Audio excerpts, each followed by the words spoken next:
The April 8th meeting of the Board of Education. Here we have with us Mr. Krasnoff, Mr. Lee, Mrs. Jacobson, Mrs. Flynn, myself, Mr. Peterson, Superintendent Testani, Ms. Guernsey, Ms. Maxon Kennelly, Mr. Asa, and Mr. Rinaldi, along with our student representatives. And if we'll rise to say the Pledge of Allegiance. I pledge allegiance to the flag of the United States of America and to the republic for which it stands, one nation, under God, indivisible, with liberty and justice for all. Before we sit, I'm sorry, I should have said this in advance. We would like to have a moment of silence in memoriam for a staff member we lost very recently. Yeah, I'd like to take a moment just to give our deepest condolences to the Savender family. Jen Savender was a lifelong Fairfielder and a deeply valued member of our community. Mrs. Savender touched the lives of thousands of students through her years of dedication, both at Tomlinson and most recently at Woods Middle School, as well as through her volunteer work with various organizations.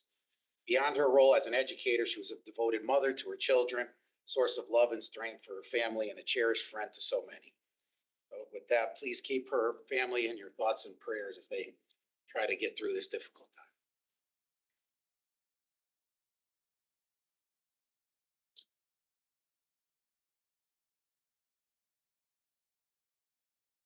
Thank you very much. Before we get into the agenda, we do have a piece of board business. Mrs. Guernsey stepped down as vice chair at our last meeting. According to our bylaws, we need to replace that, put someone in that position at the next regular meeting. So I'll just get to it. Are there any nominations? Mrs. Guernsey? Yes, I nominate Jennifer Jacobson. Any other nominations? Ms. Tracy? Yes, I would nominate Mrs. Jennifer Maxon Kennelly. Ms. Flynn? Hi, I'd like to nominate David Krasnoff. Okay. Any other nominations? All right, we'll just go straight to the votes. We'll take votes for Mrs. Jacobson. Great. Accept the nomination. I accept the nomination. Right. Do You- I? you accept it. Oh, accept Yes. it. Do the nominees accept their nominations? Thank you. Appreciate the attention to form. No, not at all, not at all. Any votes for Mrs. Jacobson? We have Mr. Krasnoff, Mrs. Jacobson, Mrs. Flynn, and Mrs. Guernsey. Any votes for Mrs. Maxon Kennelly? Mr. Lee, Mr. Peterson, Mrs. Maxon Kennelly, Mr. Asa, Mrs. Rinaldi. Votes for Mr. Krasnoff. Krasnoff, Ms. Jacobson, Ms. Flynn, Mrs. Guernsey. All right, with that, the office is now filled by Mrs. Maxon Kennelly. If you'd like to join us at the table. At the table.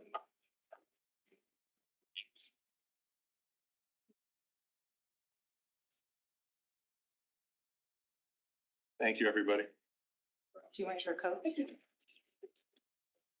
And student reports. If we start with Walter Fitzgerald. Here's what's happening at spring at WC. That means it's gardening. Terminated our flower and edible seeds. Students are daily watering and maintenance schedule. We keep transplanting and be ready for Mother's Day. That's our 2 gardens. On Tuesday, April 22nd, we will celebrate WFC at 12 p.m. This is a way to thank community members and donors for all the help throughout the year. Students met with the Executive Director of Operations, Angela this time for a podcast reviewing the results of the survey that students created for First Select for Bill Gerber's newsletter. The students are creating their project proposals for the town's vacant building next door to WFC. Our Long Island Sound research grant requires us to collect water data on Mill River and Worcester. So far, we have dropped plastic water bottles with Apple AirTags. Very good.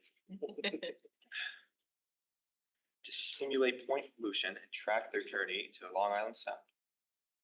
Students are building partnerships with community stakeholders to create the Fairfield Bridgeport Watershed Coalition to unite organizations in a local Long Island Sound watershed. On Friday, March 14th, our students attended a conference at the Maritime Aquarium where they presented our research on Fairfield watershed and Long Island Sound. The students designed and created new t-shirts with the circuit for the conference. And yesterday, students used microscopes to observe phytoplankton and zooplankton with samples for the Mill River. The new beehives came to WOC this weekend, and we are excited to start caring for them. Further? Yeah, I wanted to bring some attention to our foreign language department. They've been administering stamp exams and students have the opportunity to earn the seal of biliteracy in languages of Spanish, French, and Mandarin. And these exams measure proficiency in reading, writing, speaking.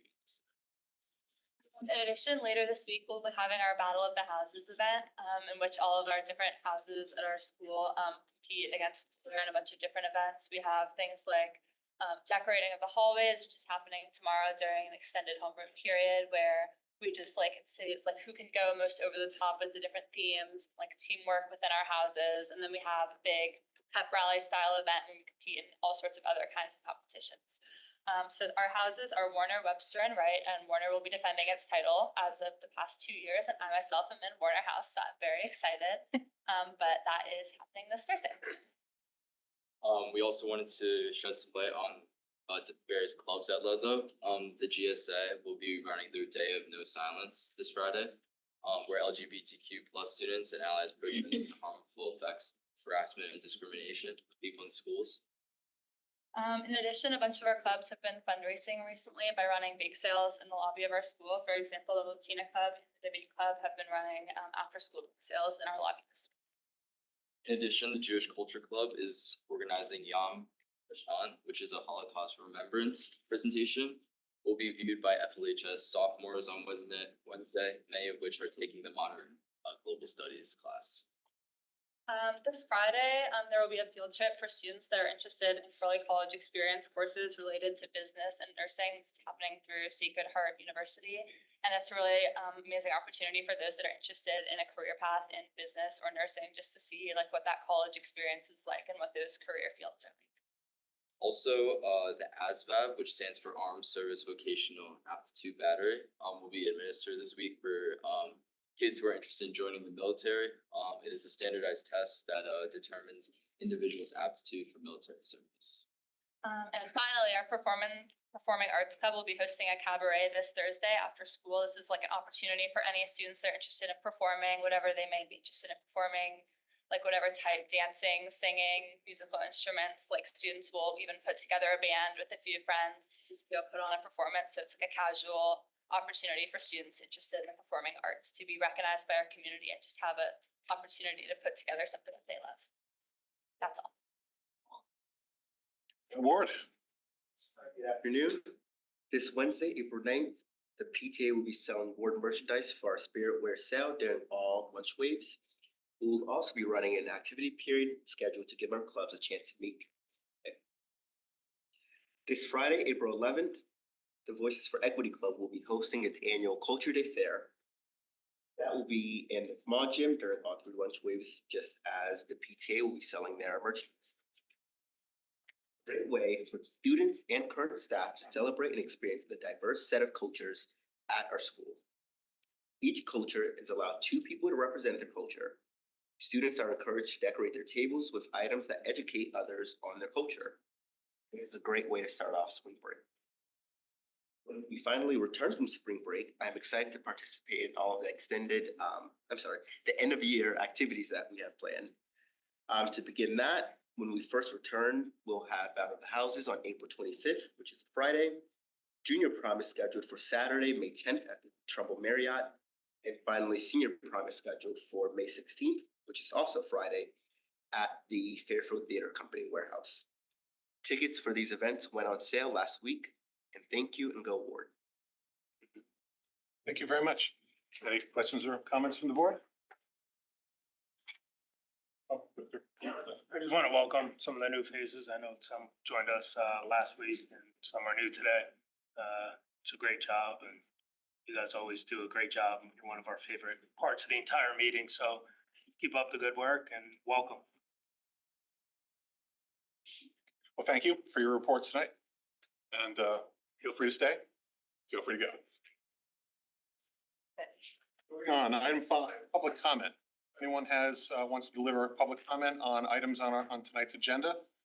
Come to the table and do 3 minutes to speak.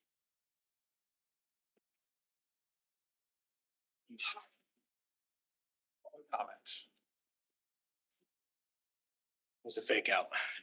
All right.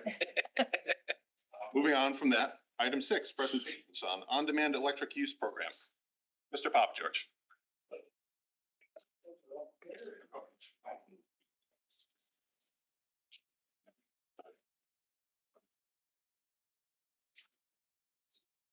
Yes. It was not posted last I saw. It needs to be posted.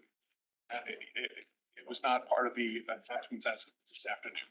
It was not, and we just received it this afternoon. I do have hard copies for Ivy. I do have a short slide presentation as well.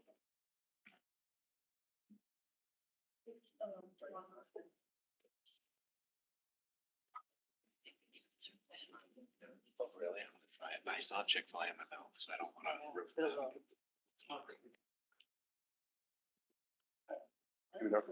It's the report, it's reporting. Oh, yeah. Okay. We have Matt McHugh from C Power. Do a small presentation tonight and open up to questions. Are one of you gonna pass out the packet? I got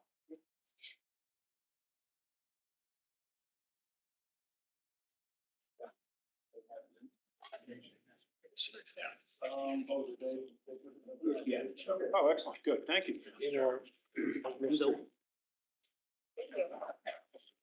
All right, folks, pleasure to meet you. My name is Matthew McHugh. First and foremost, Fairfield resident. Live right up the street on Windermere, about 15 minutes away. We moved to Fairfield 6 years ago. My daughter's at Tomlinson, and we moved to Fairfield from New York City for the school systems. We absolutely love it here. And I feel a good school system is relying upon a good community. And I'm doing my best as a community member to really help in terms of delivering revenue for the school system. Show of hands, anybody familiarity with demand response at all? No? Okay, that's good. Schools are traditionally do use demand response, but more and more so coming into the market based on schools getting smarter, schools having better control, and schools becoming virtual power plants. In a nutshell, what is demand response? Demand response is a tool that utilities and the ISOs, independent service operators, AKA the grid, uses to prevent brownouts, blackouts on the grid.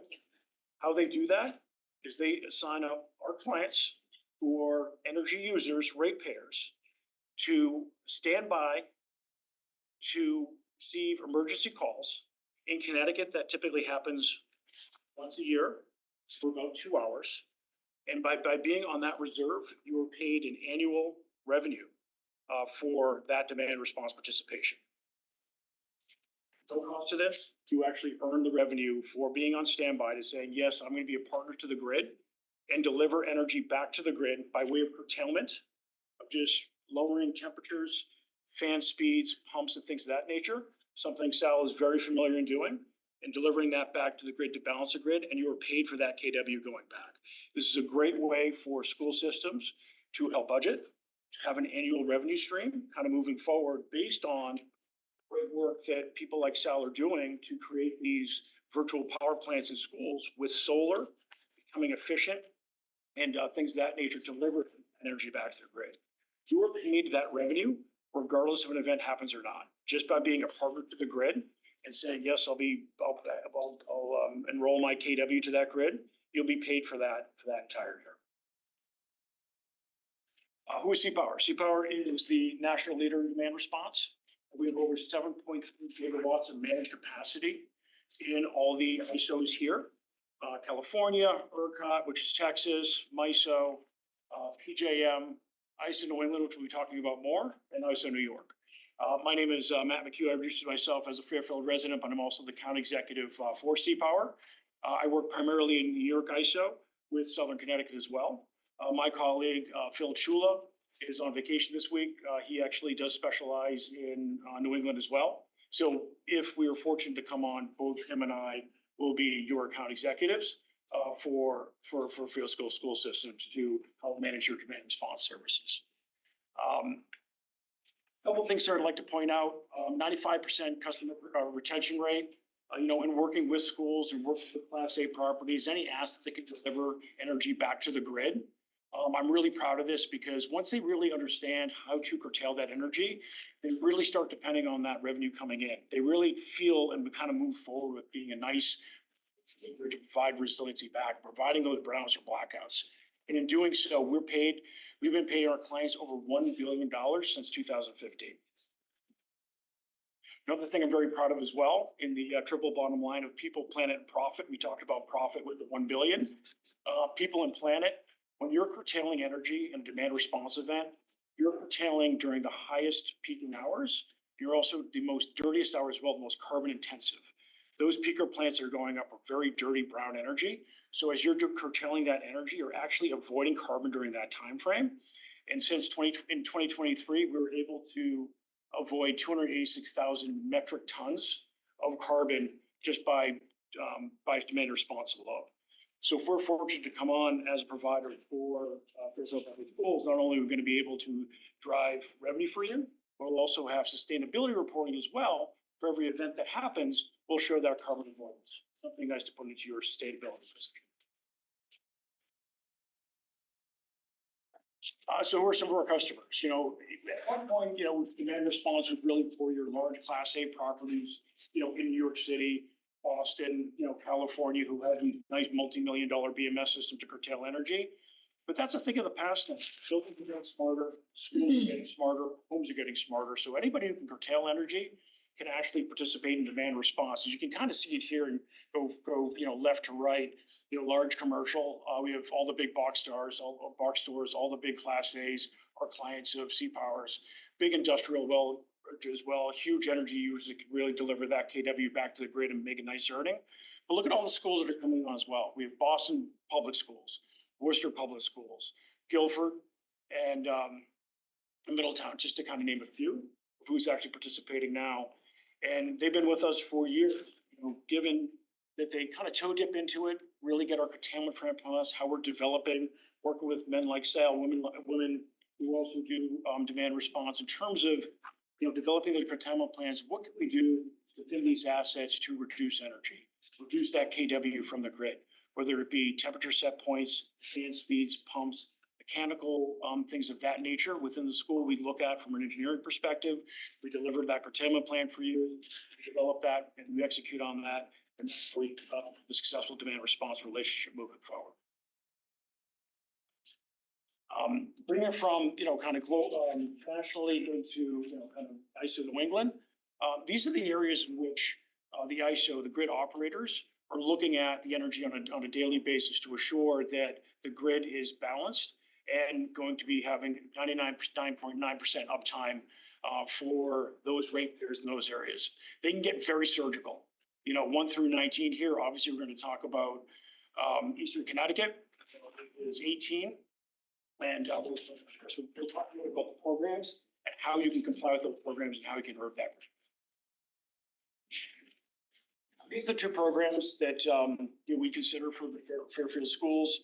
One is the active demand capacity resource. It's a capacity program where you have to be on call 24/7, 365, and you're given a 30-minute notification to curtail energy. This is something where we're going to target schools that does have a BMS system that are automated, whereby the kind of push of a button, we're going to be able to curtail energy during that time frame. Typically, calls happen between 9 to 5. And as I look at this, it's actually a very benign program. This call, on average, over the past 10 years, this has been called once a year, a matter of 2 hours. Any questions in terms of the active demand capacity resource?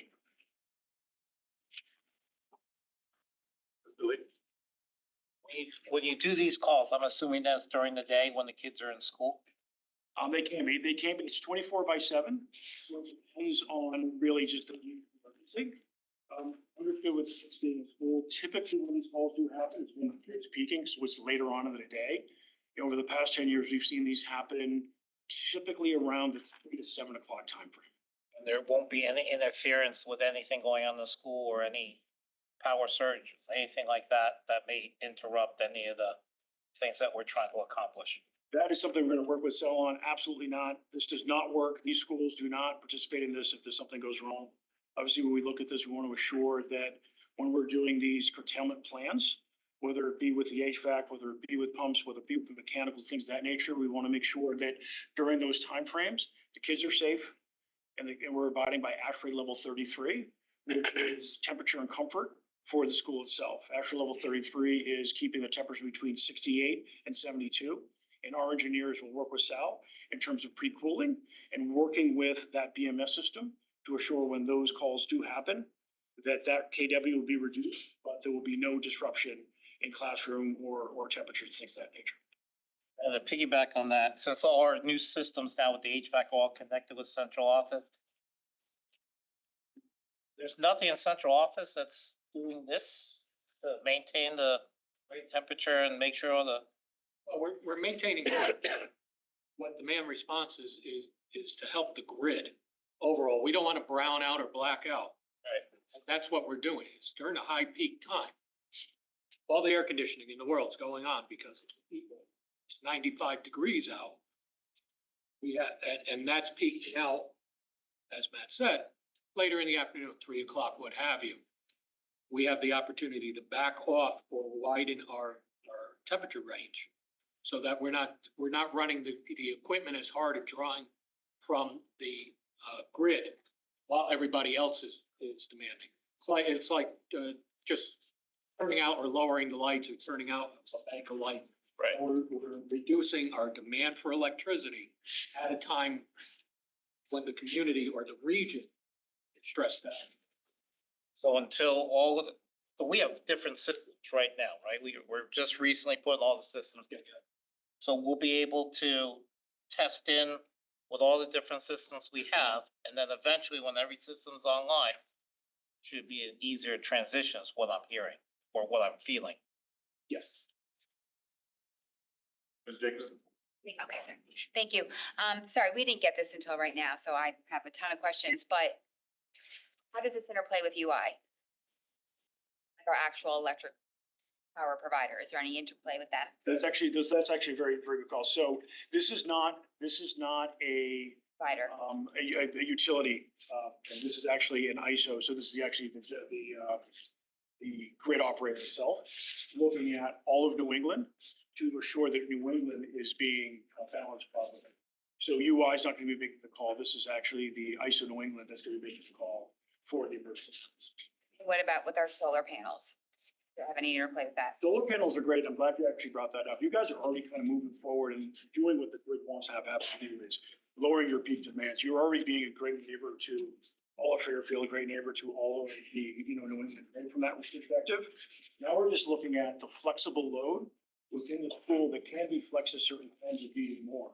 The solar that you have, we've actually looked at it. I have some in the appendix, but we've looked at kind of your load profiles and some of the great work that those solar is doing at Ludlow to really show how low it is. If the grid is actually to dig even deeper, we can even do that by way of the school. So you're even going below what's even there. So you guys are really a workhorse for that. So in that respect, the fact that you guys do have that performance, you can actually do that sort of work based on the great implementation that you're putting in.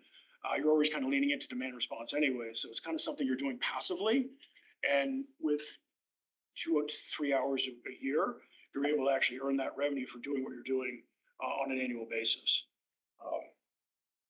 Okay. When you said lower temperature, can you tell me what that means? Like to what? Oh, 2 degrees. 2 degrees to get that KW. Yeah, so it's nothing drastic. And within that half hour, we get that half hour call. We'll actually start pre-cooling and then we'll drop 2 degrees or tighten it to the 2 degree. I'm sorry. Okay, I'll have other questions as we go through. Go ahead. Yeah, I just have a few questions, like, move line up a bit. Is this for the entire district or by school? How does the program? By account. By account. By account, exactly, yeah. So whatever you're comfortable with. This is not something where the whole school has to do it. We actually targeted, you know, Three buildings. yeah, three that are in here, right? Two high schools. Can I just ask why that is? Why? Greatest demand, easiest to do. Why not Woods? Why not? Well, Woods, it's not a good candidate because it's right in the middle of construction, so it's a little, we can add that in.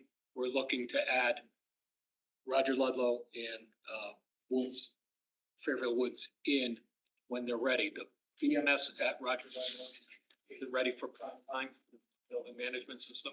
Right. Where at Fairfield Woods, the air conditioning project and the BMS is being approved. So, you know, we might come back, assuming that it's approved.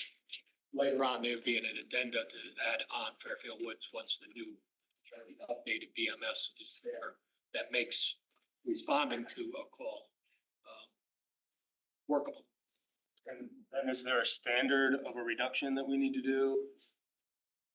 Whatever you're comfortable with, that's the other part as well. So typically we've done some analysis, I can show these in the next slide in terms of, is the juice worth the squeeze?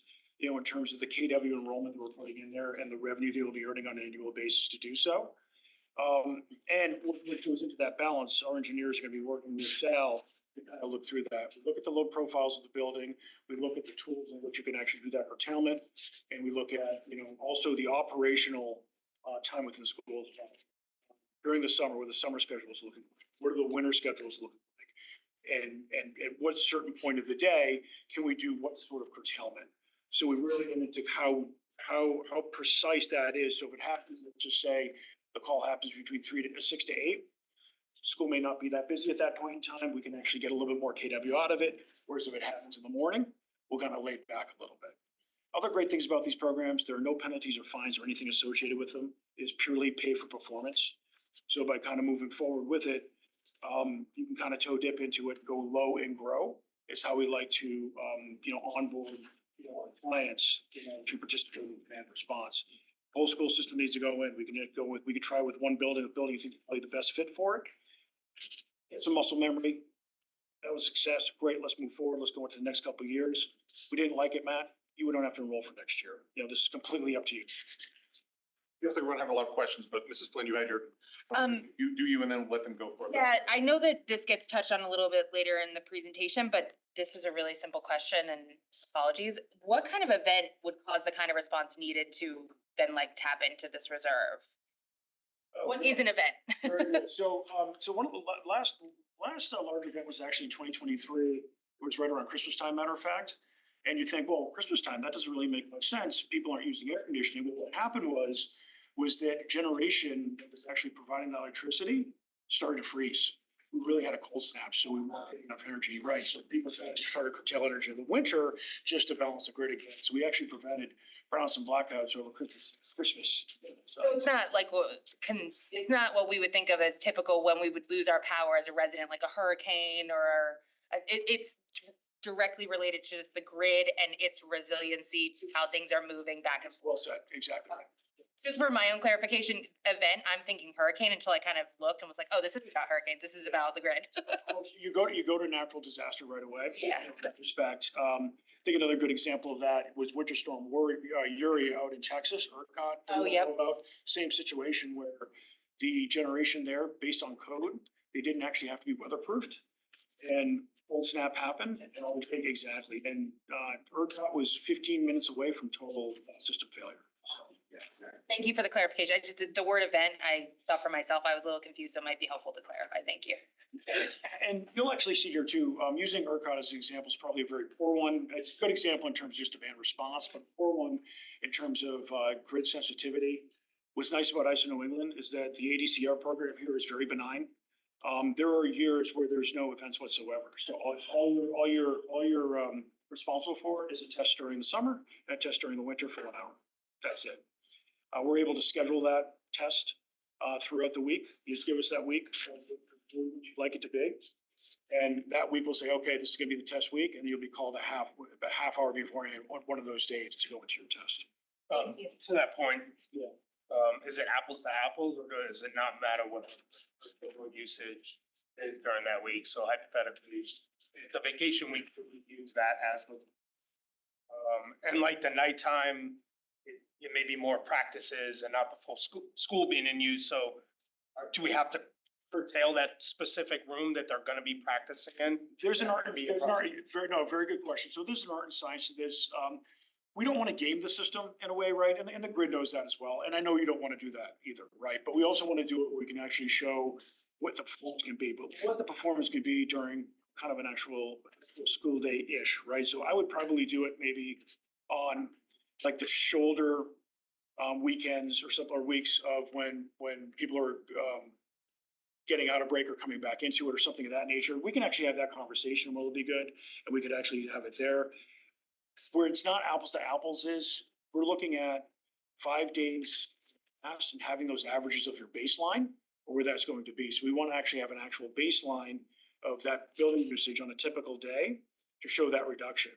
Or if it's going to be the non-school day or non-school day, that baseline is going to be low regardless. That's kind of my question, because. You can't really show that performance going. No, but I see like sometimes it's at like 5 or 6 PM. We may not have full usage, then it may be more like the gym being used for practice, so. It's not a bad thing. So passively, you're actually curtailing. It's a good thing. If you don't have it, you don't have it, but you're already being a good member to the grid at that point. So we wouldn't have to like turn the lights off in the gym where the kids are. Already doing it. Yeah, so it works out that way. Presentation. It's a match. Like, I love it. Oh, this is. Only if they have glow sticks. Oh, and another thing you actually, you mentioned solar. For next projects you're looking at from DERs, certainly consider us because from a DER standpoint, we also monetize passive curtailment. So by using that solar, if we had, spoke to you when that permission to operate typically is about a year or so, we have 2 or 3 years after that is we look at a lot of people who are buying solar, we're able to monetize that solar for up to 20 years. Because you are lowering that peak demand from the grid during this time frame between 1 and 5 in the summer and 5 to 7 in the winter, we're able to actually monetize that over the course of 20 years. We build that into ROI, a lot of solar deals, fuel cell deals, CHP, and DERs of that nature. Yeah, here's an example of looking at Ludlow High School, in the BMS system you have there, we're factoring in somewhere close to about 200 kW for the summer months and about 100 kW for the winter months. And that's going to come in roughly about $3,367 for the year. That rate right now, that's a split, and how we make our money, very important, is that we take a portion of the split. We're not getting paid unless we get paid. That is not, I want to do better than that, for my daughter and for Fairfield, we'll do better than that 65%, tell you that right now, so that will go up. But this is an idea of what that looks like from a performance. Or similar type makeup, similar type load profiles, and you'll rep here. And then going into Thomas Junior High School as well, where my daughter goes to school, a little bit less. But again, nice performance, nice BMS system where we could actually get about 150 kW across the summer and 75 in the winter. Over 5 years, about 15,000. All together, it's going to about 56. I think it's been in junior high school since the 90s. It's a middle school, it hasn't been in junior high school since the 90s.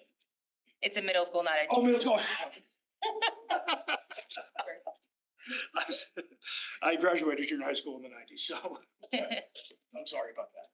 Sorry about that.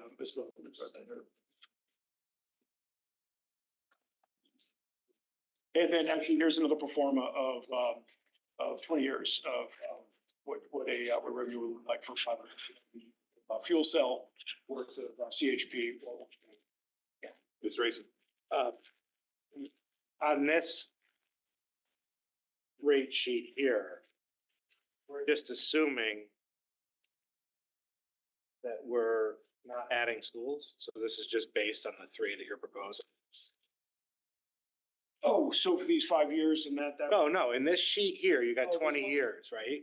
So we're flat on the dollar amount every year. But I thought we were talking about bringing on other schools, so are we not working in the other schools to see realistic numbers? Great clarifying question. So what this is here, this would be for, I should have been more explicit with this, sorry about that. This would be for one solar array or a fuel cell for one school for one account for that 500 kW, and that 500 kW would be delivered to that specific account. This is separate from this drill thing that you're talking about. Correct. Yes, it's two different, exactly. There's two different programs. We don't have anything solar in front of us now, so we're not considering any solar projects. Yeah, and just, this is something that, we can work with and kind of strategize together. You guys are looking at possible, DERs being implemented. Talk to us about that. You can do it back and get you. For the management aspect. Please continue. I'm just a little. And I don't want you to take this the wrong way because I appreciate you being here and I appreciate us always looking at sustainability and lowering our carbon footprint and everything. But from a dollar standpoint, in a $235 million budget, this isn't wowing. Yeah, right. So I'm trying to figure out how to get wowed. Is it because of the sustainability and the carbon, or is it this? Because this isn't doing it for me. I don't mean to be disrespectful. Yeah, no, but if we're gonna sign on to something, I guess more clarity on how long-term of this is and what happens if you call a drill and we can't participate. For some reason, we don't participate, or the grid calls and we, that day, for some reason, we don't do it. Happens all the time. Happens all the time. Yep. And when we submit our load to the ICE New England, we submit an aggregate. We have over 700 megawatts that we submitted. So by pooling, we're protected in that. That's going to happen. So by law of averages, we're always performing over 100%. So everyone's safe in regards to that. We don't get our share if we don't participate. Exactly. But you're still getting paid because of the aggregate. The aggregation. Yeah, that's how we're protected. Jacobson. On all of these slides that talk about the kilowatt reduction, just can Mr. Papa George or Mr. Morabito, can you confirm that these summer and winter months are the actuals of what we are currently doing? Or what is this 200, 100, and then 500? I don't know what baseline is that on off of? That goes back to what you pulled off. Yeah, okay. So I want to know, is this you're basing an estimate based on an estimated kilowatt reduction? What is that basis from? Why isn't it 300? Why isn't it 150? What is that basis? Sure. Yeah, no, that's a very good question. So we're looking at the load profile of Tomlinson Middle School, and we're looking, what we can do for reduction. We're comparing it against other middle schools that we work with, that particular size. We're looking at, kind of the HVAC systems. We're looking at the KW that can be reduced over the course of 2 to 3 hours from the systems that we have. And this is purely just an estimate at this point. If you are interested, you're going to move forward, our engineers will work with Sal, work with the teams to get a more finite answer there. This is purely just for presentational purposes. This is typically what we see from a school of Tomlinson size or ward size and what we could do in terms of reduction. And is this based on Tomlinson being 100% AC'd? Or is it on the current energy usage? Excuse me, they pulled the past year's performance. It's not including the upgrades. Right. Okay, so it would be higher, I would assume. Well, yeah, we're adding Tomlinson, we'd be adding the gymnasium, Might not be a lot for Tomlinson, but still be something. Okay, I'm trying to understand what the basis of these numbers are and where they're being pulled from and all that, sorry. Mr. Lee. Just curious, why wouldn't we put the two newest schools that have all their systems up Holland Hill, the Mill Hill, to actually then kind of see if it's running more efficient is what I'm gathering, right? And those are the newer systems we have. Why wouldn't we automatically assume Holland Hill? Is it a bigger fish? The,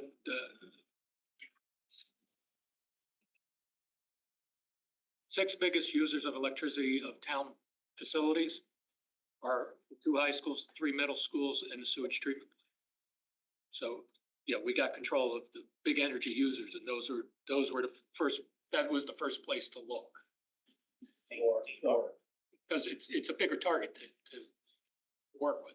Then the argument could be those are the ones, maybe because their system isn't functioning where it needs to be, it's inefficient, that we need to look at, right? Because I'm assuming, based on that statement, Holland Hill, Mill Hill, the newer schools, and those schools that are getting all new HVACs and stuff should be running efficiently. Yeah, they're running well, yes. Mr. Asa? So just to be clear, to Mrs. Jacobson's point, so summer month, 150 kilowatt hours, right? So in the 3 events a year, 2 drills and one event for, I mean, you said on average it's 30 minutes or 2 hours. 2 hours, yep. So in 2 hours, based on this, what would we be looking to reduce? You're looking to reduce, fan speeds. No, numbers, kilowatt hours. We're basing, KWH, yeah. this is KW, So Okay. the KWH, calculation from that, I'd have to get to you. I can't find that now, but this is Well- KW, this is the draw from the grid. So are you saying that we're drawing 100? I'm trying to figure out of this 150, what does it mean? Like, what are we, if we get called on, how much of this 150 are we looking to save? So that is going to be the reduction in the pole. So there's KW and there's KWH. The KW is the rate in which, the power in which you're pulling from the grid. Okay, And that power that you're pulling from the grid during that time also gets equated in the hours that's being used. So that's the KW, the KWH.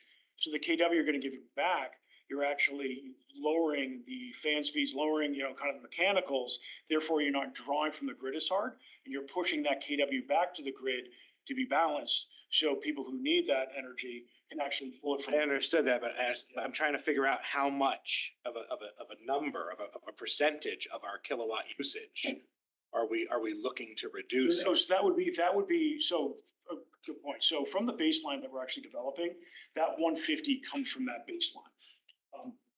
My engineer who actually did this has those numbers, but that 150 is the reduction that you'll be doing. So you're not gonna be reducing from the 150. So what are we pulling now, Sal, that Tomlin said? I have that number in front of me. Is it huge? I mean, is this a? Well, it depends on what.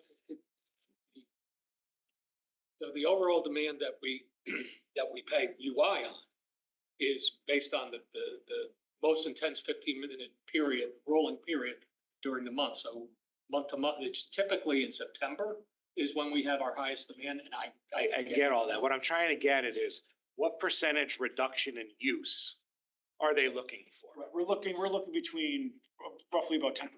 Okay, thank you. That's what. Of course, no, this is very, very good questions. Thanks, guys. Guernsey? I was just gonna say, I don't know how much longer we're spending on this presentation and super grateful you're here, but this is like really in the weeds for me. I'm not an expert in energy. I don't know anything about the AC in our buildings. At home, I have like a set it and forget it and it adjusts for the daytime. So like I don't know if this is something that can go to facilities or another committee, but to have all of us working on this project around, talking about like such a small amount of savings is important, but I just feel like, is this the best use of our time right now? I'm not sure, even though it's super interesting also. I understand exactly what you're getting at. Clearly, it impacts the environment of our students in the buildings. And it's useful for us to get a grip of what that amounts to. But yeah, again, to echo Mrs. Guernsey, this is, Mr. Asa, this is kind of a small number. Yeah. For us to deal with in this detail. We haven't even gotten halfway through this presentation. Yeah. I guess, Mr. Papa George, you requested to put this on. What are you hoping to get from us? What's your? The reason I had asked to put this on was just kind of a familiarity so that you guys would know what we're looking at, what we're gonna be addressing, the roads we're looking to go down.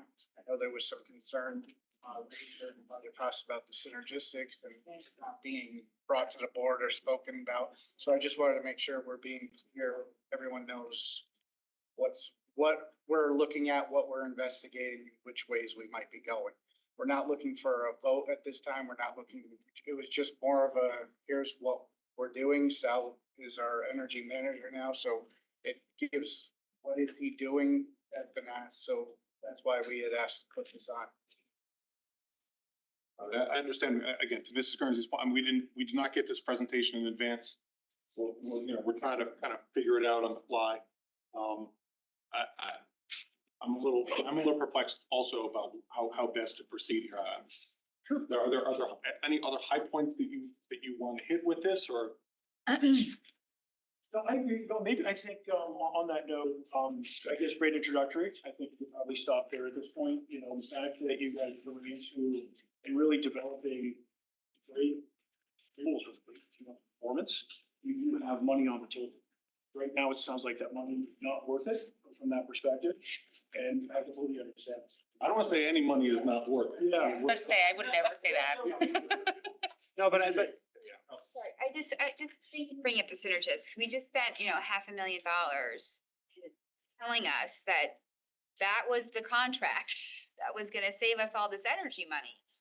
So I'm just confused on how this intersects with the synergetics, intersects with the solar, intersects with UI, I agree that this should be like, go to some committee and bring us a massive presentation about all of these things with like actual basis points. But just for right now, how does this interplay with the synergistics contract that we're spending money on? Synergistics, using our overall usage, they would take that into consideration when we're operating at 100%. Where are we? And then what could we reduce to bring I down? thought that was Synergenics' job, was to reduce our usage.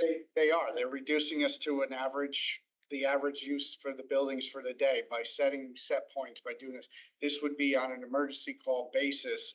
Where can we adjust lower without affecting? So this is only during an emergency. Only during emergency. 3 times a year. Once a year or something, not on our average operating day. Okay, thank you. Mrs. Mexican? So I'm with Mrs. Guernsey in terms of this is not my cup of tea, but just as a basic level. So synergistic is making us efficient. This would basically say, I'm gonna overly simplify here. Okay, we're having a brownout or we're having an emergency issue. You need to, I go it from a thermostat point of view. Change your thermostat setting from 68 to 72 and thus saving us kind of thing. So am I correct that that's the idea of this? I'm fine with a yes or no. 100%. Because I'm not gonna, yeah. Demand response is still very new to people, right? So it's kind of part of the energy literacy piece, right? And as schools become smarter, there's an opportunity now to actually participate in demand response, and that's why I ever discuss that. As far as efficiency, that's what it's all about. Let's future-proof the properties to assure that you're energy efficient and carbon efficient. This is actually resiliency now. Now you're actually becoming a partner to the grid, where as the grid electrifies, as people become more carbon efficient, more electricity will be hitting the grid. So we're probably going to see more events, kind of in the future. But to do that, we're going to have some flexible load to help balance the grid again. So you're being a good steward in terms of participating and providing that resiliency back to the grid as people start to electrify, and Connecticut starts to electrify based on decarbonization. And then I just had a quick follow-up question. The savings would be one for participating in the program, but in theory, in that point in time when we're being asked to shut down, lower, whatever, there's also a secondary utility savings as well, right? Not that wouldn't be through your company, but that would be through UI. That's correct, yeah. So it'd be less. So it's kind of, it would be enforced upon us, but so there's actually kind of a double savings there. Thank you. Yeah. That's all I got. 2 things. One, just to Mrs. Jacobson, just to be clear, when I blurted it out 3 times, I was referencing to the 2 drills. And then on the last 10-year average, 1 time a year that they've called on their participants to actually participate in what is averaged a 2-hour event. So we're talking about a few hours a year. My concern is, and this could have simply just been in your presentation, but towards the next steps and key dates, I jumped ahead. In here is mentioning a commitment by the Fairfield Board of Education, which would then follow by installing meters in early May. That's a month from now. So what, Best case scenario, right? We could. I guess for clarity to Mr. Papa George or here to Mr. Papa George or the superintendent, what would the board's involvement be? The board wouldn't vote on that, so I apologize, I didn't get the presentation till later, but it wouldn't be a board vote. It would be a decision, but a decision made by central office that I wanted to make you guys aware that this is something that we're going towards, we're looking at. And if there was concerns, I know when we spoke briefly at the facilities committee about it, there was some concerns raised about how would it affect students, how would it affect the building? So that's why we wanted to make everyone. Yeah, I mean, I see what Mrs. Jacobson's saying. I don't think there needs to be a massive presentation to any committee. This is simply we're gonna go with this as a participant and a partner. And if we don't do it or we can't participate, it doesn't cost us anything regardless, no matter what. And if we don't participate in the event, we just don't see the savings, correct? What's an event, Mr. Asa? What's your understanding of what an event? So what he explained, so for example, in the summertime when the grid is having a brownout, right? So, at 6 o'clock at night and it's 105 degrees out in New England, everybody's running their air conditioners and how it happens often in California. They'll come on the news and they'll say, please reduce, please don't use your air conditioners when you're not home. Please raise the temperature a few degrees. It's very common. It happens every summer. I'm not familiar with it in the winter. But we hear about it every summer and especially in the last few years with hotter summers. So the grid is asking for people to do their part to reduce their usage. So if every house raises their thermostat a degree, it reduces the draw on the grid. So that's what this is. This is the grid paying them and we're getting a cut of it. Okay, but we don't have kids in schools and buildings, so I guess I'm just back to Mr. Lee's question of why can't we just do this ourselves? Now, to be quite honest, but. Huh? What? We're already doing our best to be efficient. This is just an extra thing to throw us a few dollars for participating when called upon. President. Keep it pretty brief. Do we get paid per event or we just get paid for being in the program? Paid for being in the program. So just because I see the trend is that the events are increasing the last few years. Keep going up, get to like 4 or 5. If we don't participate in all, we don't get paid. Or is it? It's an average. So if we do 2 or 3 out of 5, we should be able to. Can I ask, obviously we have 20-year projections here. What's our commitment? As of year. So we can year to year? So some clarity on that. There's 2 different programs. There's the ACR program, that's the capacity program. The 20-year one, this is if you're going to be registering a DER. So solar, a fuel cell, a CHP, something that's going to be taking permanent load from the grid. That's where this program can come in. That's on-peak hourly resources, and that's passive. You'll just get paid for the performance that gets done during what's our contract? For what was in front of us today, the 3 schools, what do we have to commit? Forget this solar stuff. Yeah, for this whole thing, yeah. We could do a year. We could do 2 years. We like to have 3-year contracts based on, we are for capacity, where we actually have to go out and buy the megawatts in the market. That's how the utilities look at us, and we have the opportunity to sell those megawatts back in. And we then sell those megawatts that you're curtailing through that total capacity. So as you can see here, 20.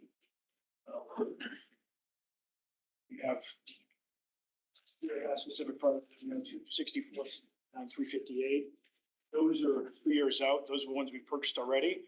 The rest we just flatline at 350. We do expect that to be going up, but we don't know what that's going to be just based on the future markets.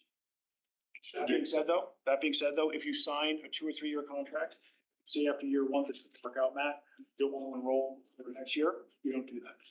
Of course you to do it. We have an obligation to provide resiliency to the grid.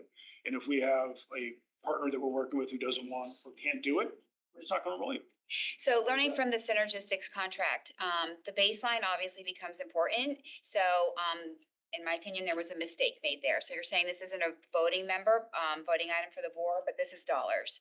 So are these contractual savings as a minimum? They go into the contract?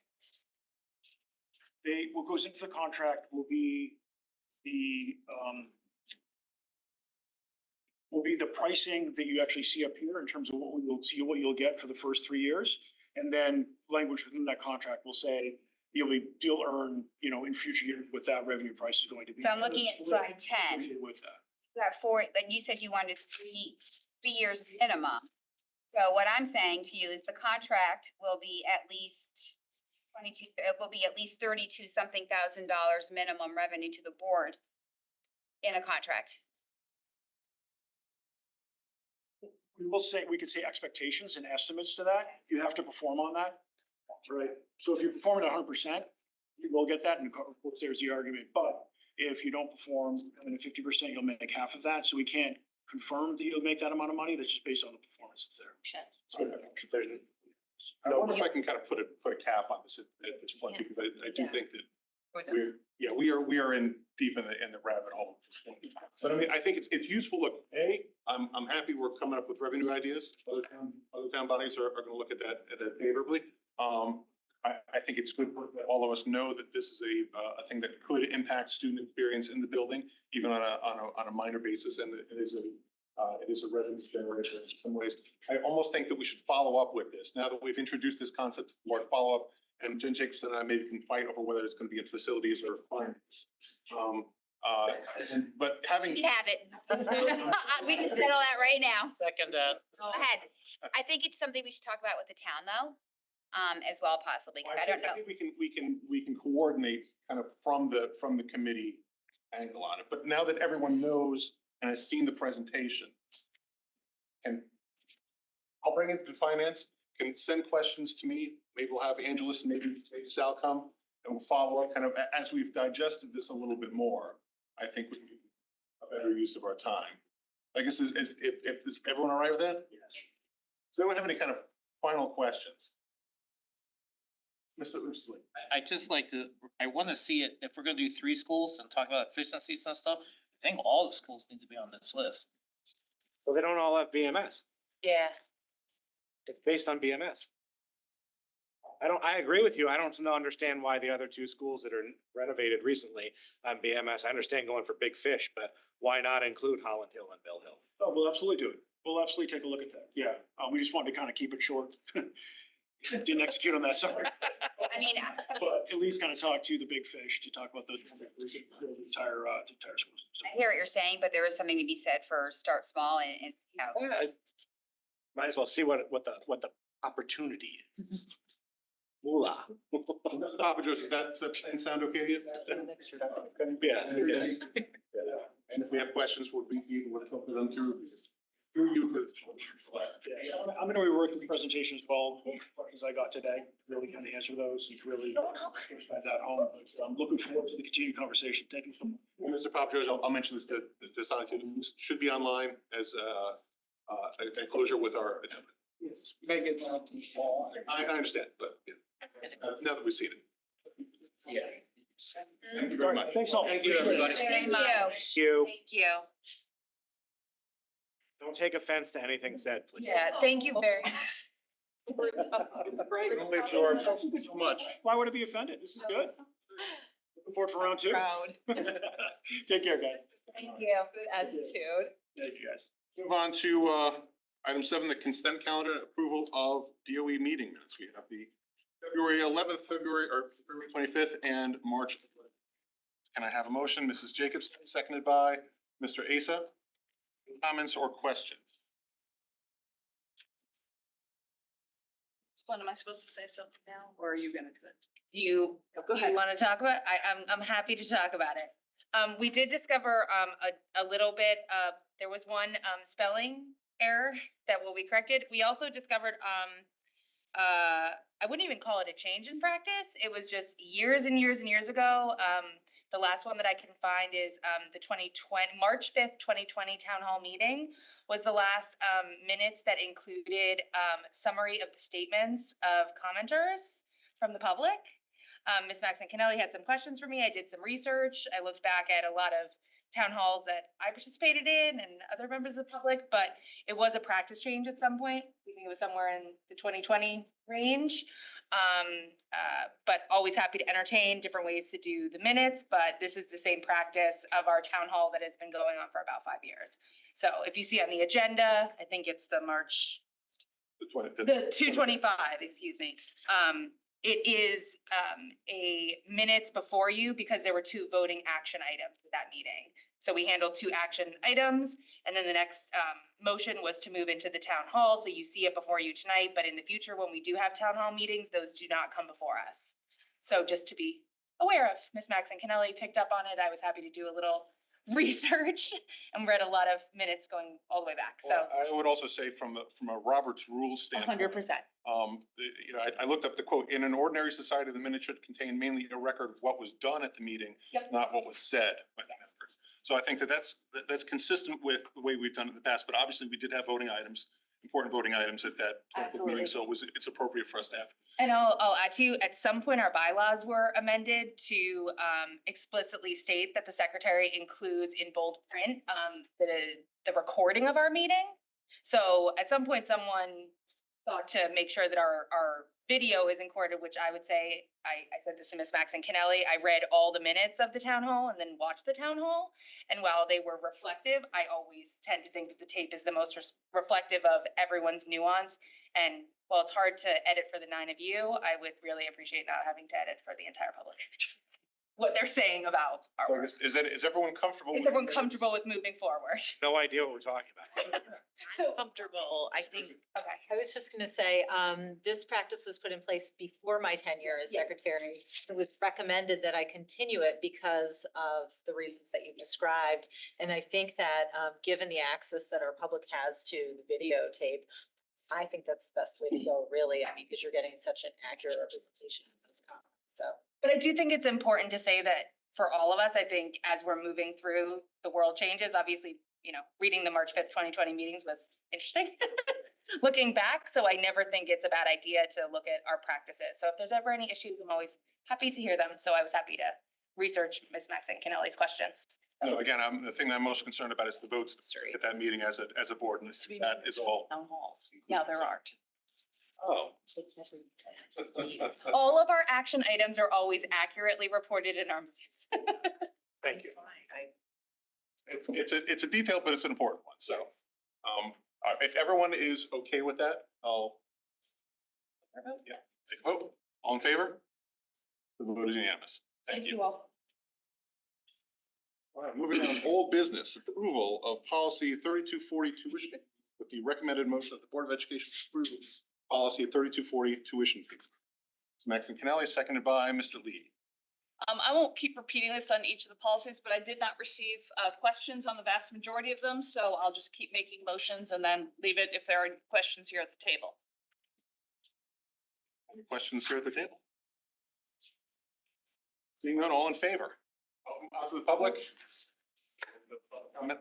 All in favor? Vote is unanimous. Thank you. Item 8B, approval of policy 3250, materials, service fee. Material service fees, fines, charges, lost, damaged equipment. For this recommended motion that the Board of Education approve policy 3250, materials, services, service fees, fines, charges, lost, damaged equipment. Mrs. Maxon Kennelly, seconded by Mr. Lee.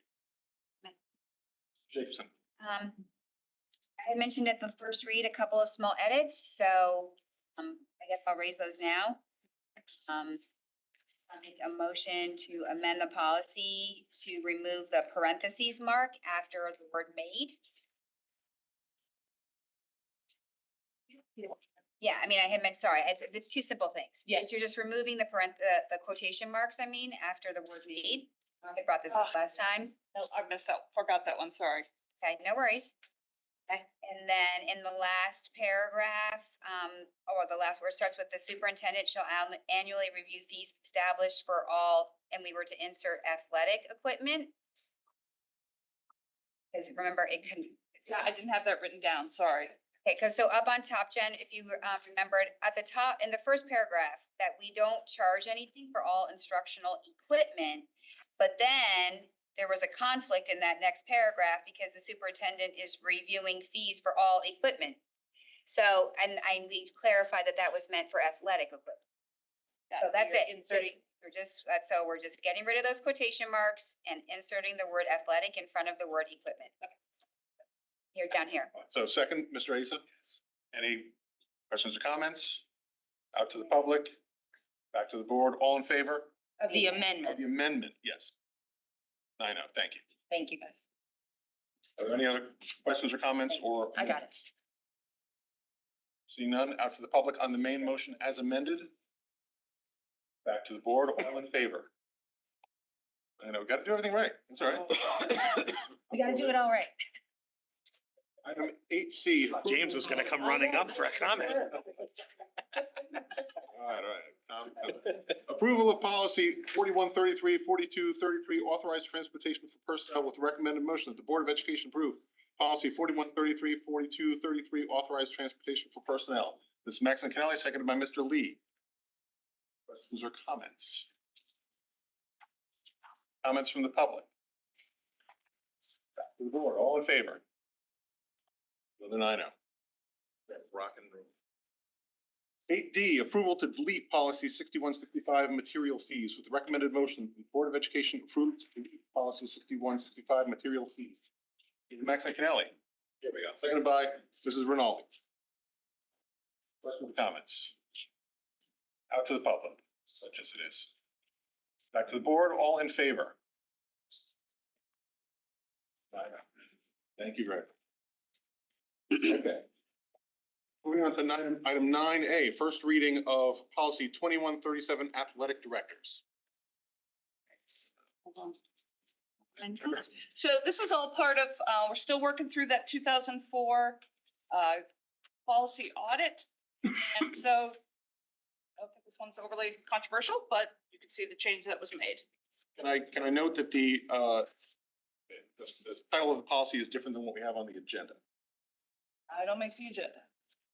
Is the appropriate, but on the handout we have, it says high school athletic director. So it should be high school athletic director is what we have posted. 137, yeah. Yes. So this is the, as in the enclosure is the correct version. Correct. Mr. Trezor. I want to go back to old business if we can. I wasn't quite done with the old business. I'd like to make a motion.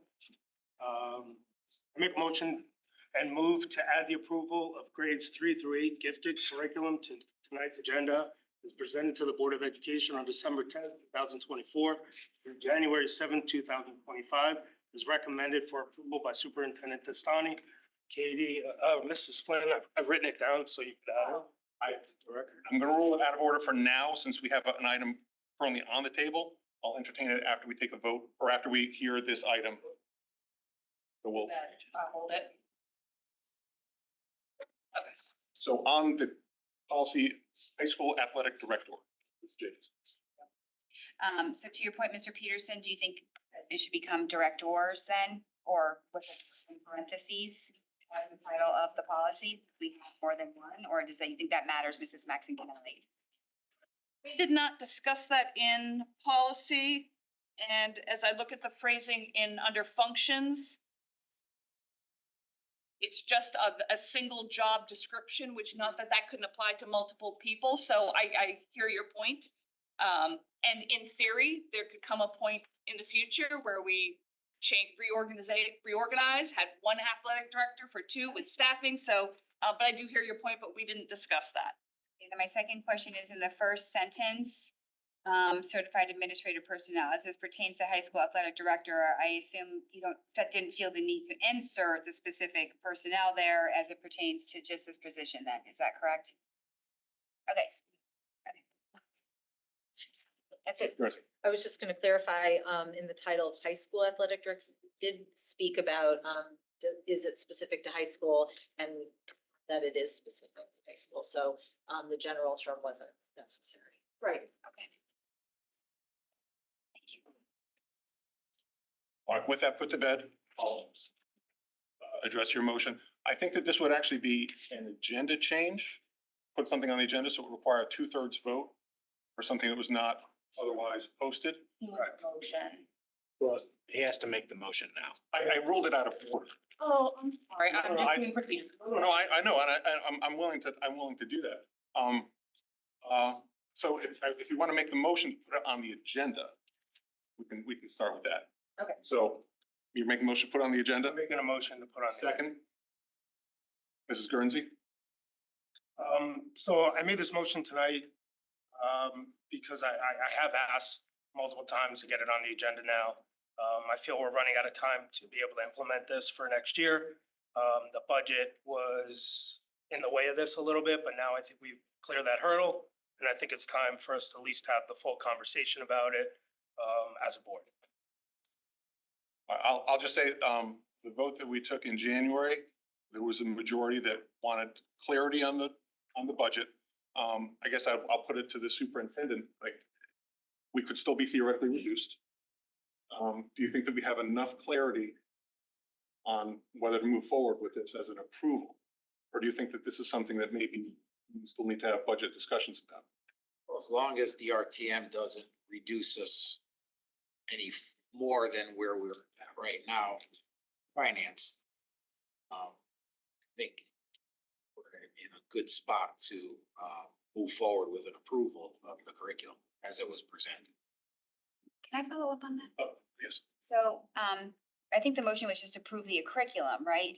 So is your concern conflating the documents that came to us and what that means budgetarily? Because the motion is just to approve the No, I'm minutes of study I'm and the, mostly concerned with just spending the board's time efficiently. okay. If it's something if it's not going to go ahead because of budget adjustments that we need to make, then we don't necessarily need to approve it now. I'm certainly willing to entertain that thought. And so far, I've been. Vote. I appreciate Mr. Lee had made a motion to postpone this item indefinitely, which means it can be brought back at any time. Came to us twice, the staff went to the conference, they did the curriculum, they wrote the time, it was recommended by the superintendent. I don't know what, at this point, why we were it. As we all know with curriculum, which usually does come to us at this time, staff needs time to prepare and whatnot. No one had any questions or edits or anything in terms of those two meetings on it, so I just don't know why we're holding it back. No. Because of the vote that we took to wait. No, no, no, no. Clarity. Yeah, well, it was. We only got that last week. Yeah, okay, so. Clarifying my position. Ms. Guernsey? Yeah, just to follow up, thank you for making that motion. This is something that has bothered me because of the work that I've been doing on the curriculum committee and the precedent that it sets, that the board, or the chair in this case, would hold this vote, right? So what would prevent then the chair to hold the vote for the social studies curriculum in October? I mean, this is not a great precedent to set, that it's based on budget. The vote that we're taking on curriculum has to be separate from that, the same way that we separated the vote on the books from the curriculum that hasn't come. I mean, like, there are all these different rules that apply to different groups, and what I would say about this specific vote and why it's important, this isn't really about gifted curriculum to me, but what's interesting about this is we're talking about holding back services for special ed students. So that doesn't feel good to me. It really doesn't. The message that we're sending to our community when we don't address their needs the same way we are other parts of the curriculum. Straight. Yeah, I'm not against having this discussion, but I think it needs to be on a noticed agenda. And I agree with what you said, Mr. Peterson, that it was my sense that the majority of the board in January said, let's wait to see where the dollars landed with the budget, because it was several $100,000 commitment to approve this. So at that point, I was not willing to move forward with it. And I think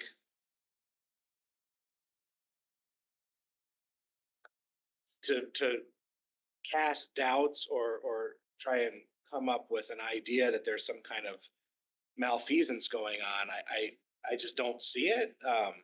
I think we were clear in January, and I think that once we vote on our budget adjustments, it's in the budget.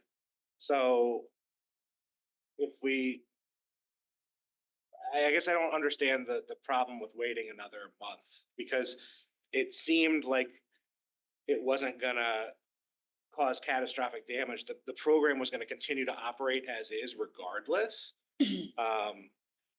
So I don't see why we need to add it to the agenda tonight with no notice to the public. Again, and I'm not opposed to having the discussion, just not tonight. I actually agree with Mr. Asa completely. Putting this on the agenda without notice is giving me a lot of anxiety. And I do think, putting it out to the public is very important. And I do think there was a reason that we did delay it. And there are a number of other agenda items that I'm prepared to go through. So I'd rather jump into the agenda and get through those. Mr. Krasnoff? This is a curriculum vote, not a budget vote, not anything else. Is in the budget, we need a curriculum. We can't do a curriculum unless it's done. And precedent says curriculum set in April. We're not gonna wait till the middle of May to try to do a curriculum for next year. That's not fair to our staff, and it's not fair to the students and parents that would have to prepare as well. So again, it's a moot point, but 2/3 vote, I do ask my motion to be brought to the floor. Dixon? I hear you, Mr. Asa and Mrs. Rinaldi, actually, but it was noticed twice already, and we didn't get any feedback on it. And the curriculum doesn't have budgetary implications. It's the implementation that has the budgetary implications. The curriculum is just units and what they're doing every time they come together. The implementation of a bus and a staff member was how it was going to be implemented or operated, not the actual curriculum documents. Any more commentary on the motion to add it to tonight's agenda? Seeing none, this is an agenda thing. I won't send it out to the public. All in favor? Mr. Krasnoff, Mrs. Jacobson, Mr. Lee, Mrs. Flynn, and Mrs. Guernsey. All right, well, since we're in the process of discussing it, I think that inserting it here is the appropriate place. Do you have? Mr. Peterson, Yes, what not a- vote? Oh, I'm sorry, that was It was fine. five. That was.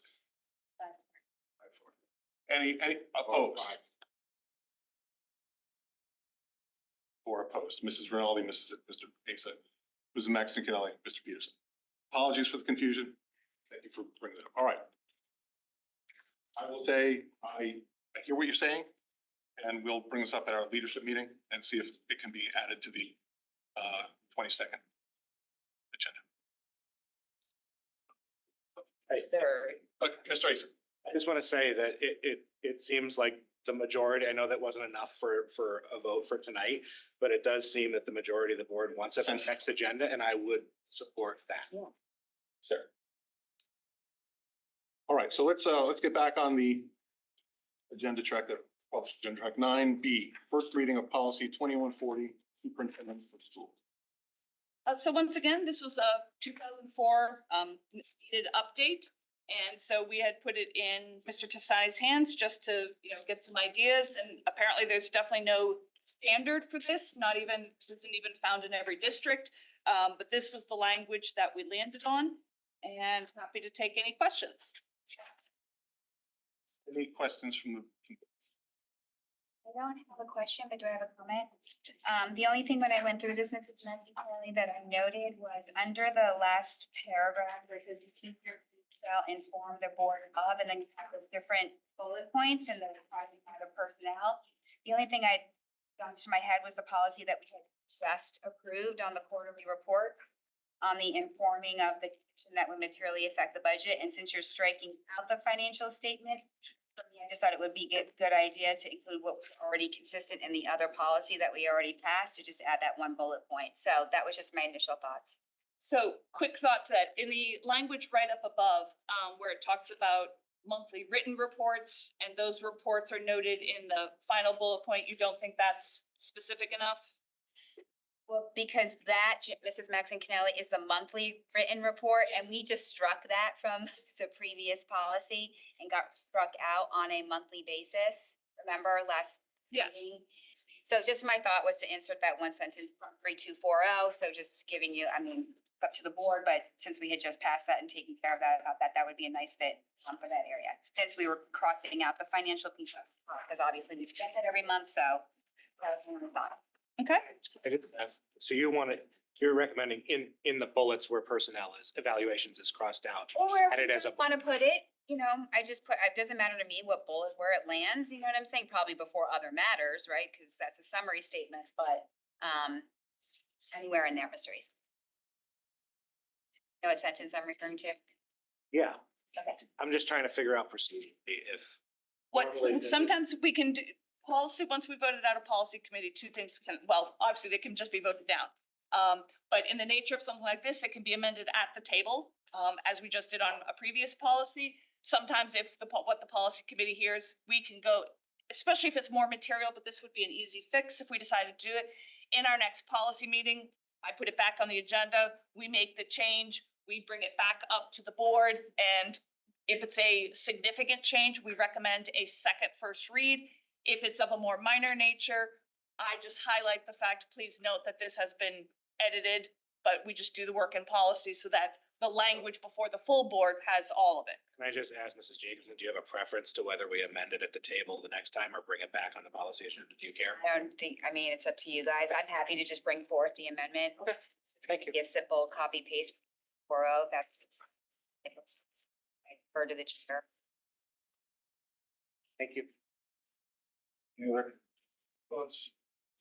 A couple of notes. Sure. Just to- And on page one, the first bullet, recommend agenda items to the board chairperson. The title is chair, as outlined in our bylaws, not chair. And also kind of more substantively, in the paragraph above that, superintendent or designee shall be present and participate at all meetings of the Board of Education. I'm curious why you hold the, except when the superintendent's personnel status is under consideration. I don't mean that as any shade on our current superintendent. But think of the future, there are districts where a superintendent has been suspended.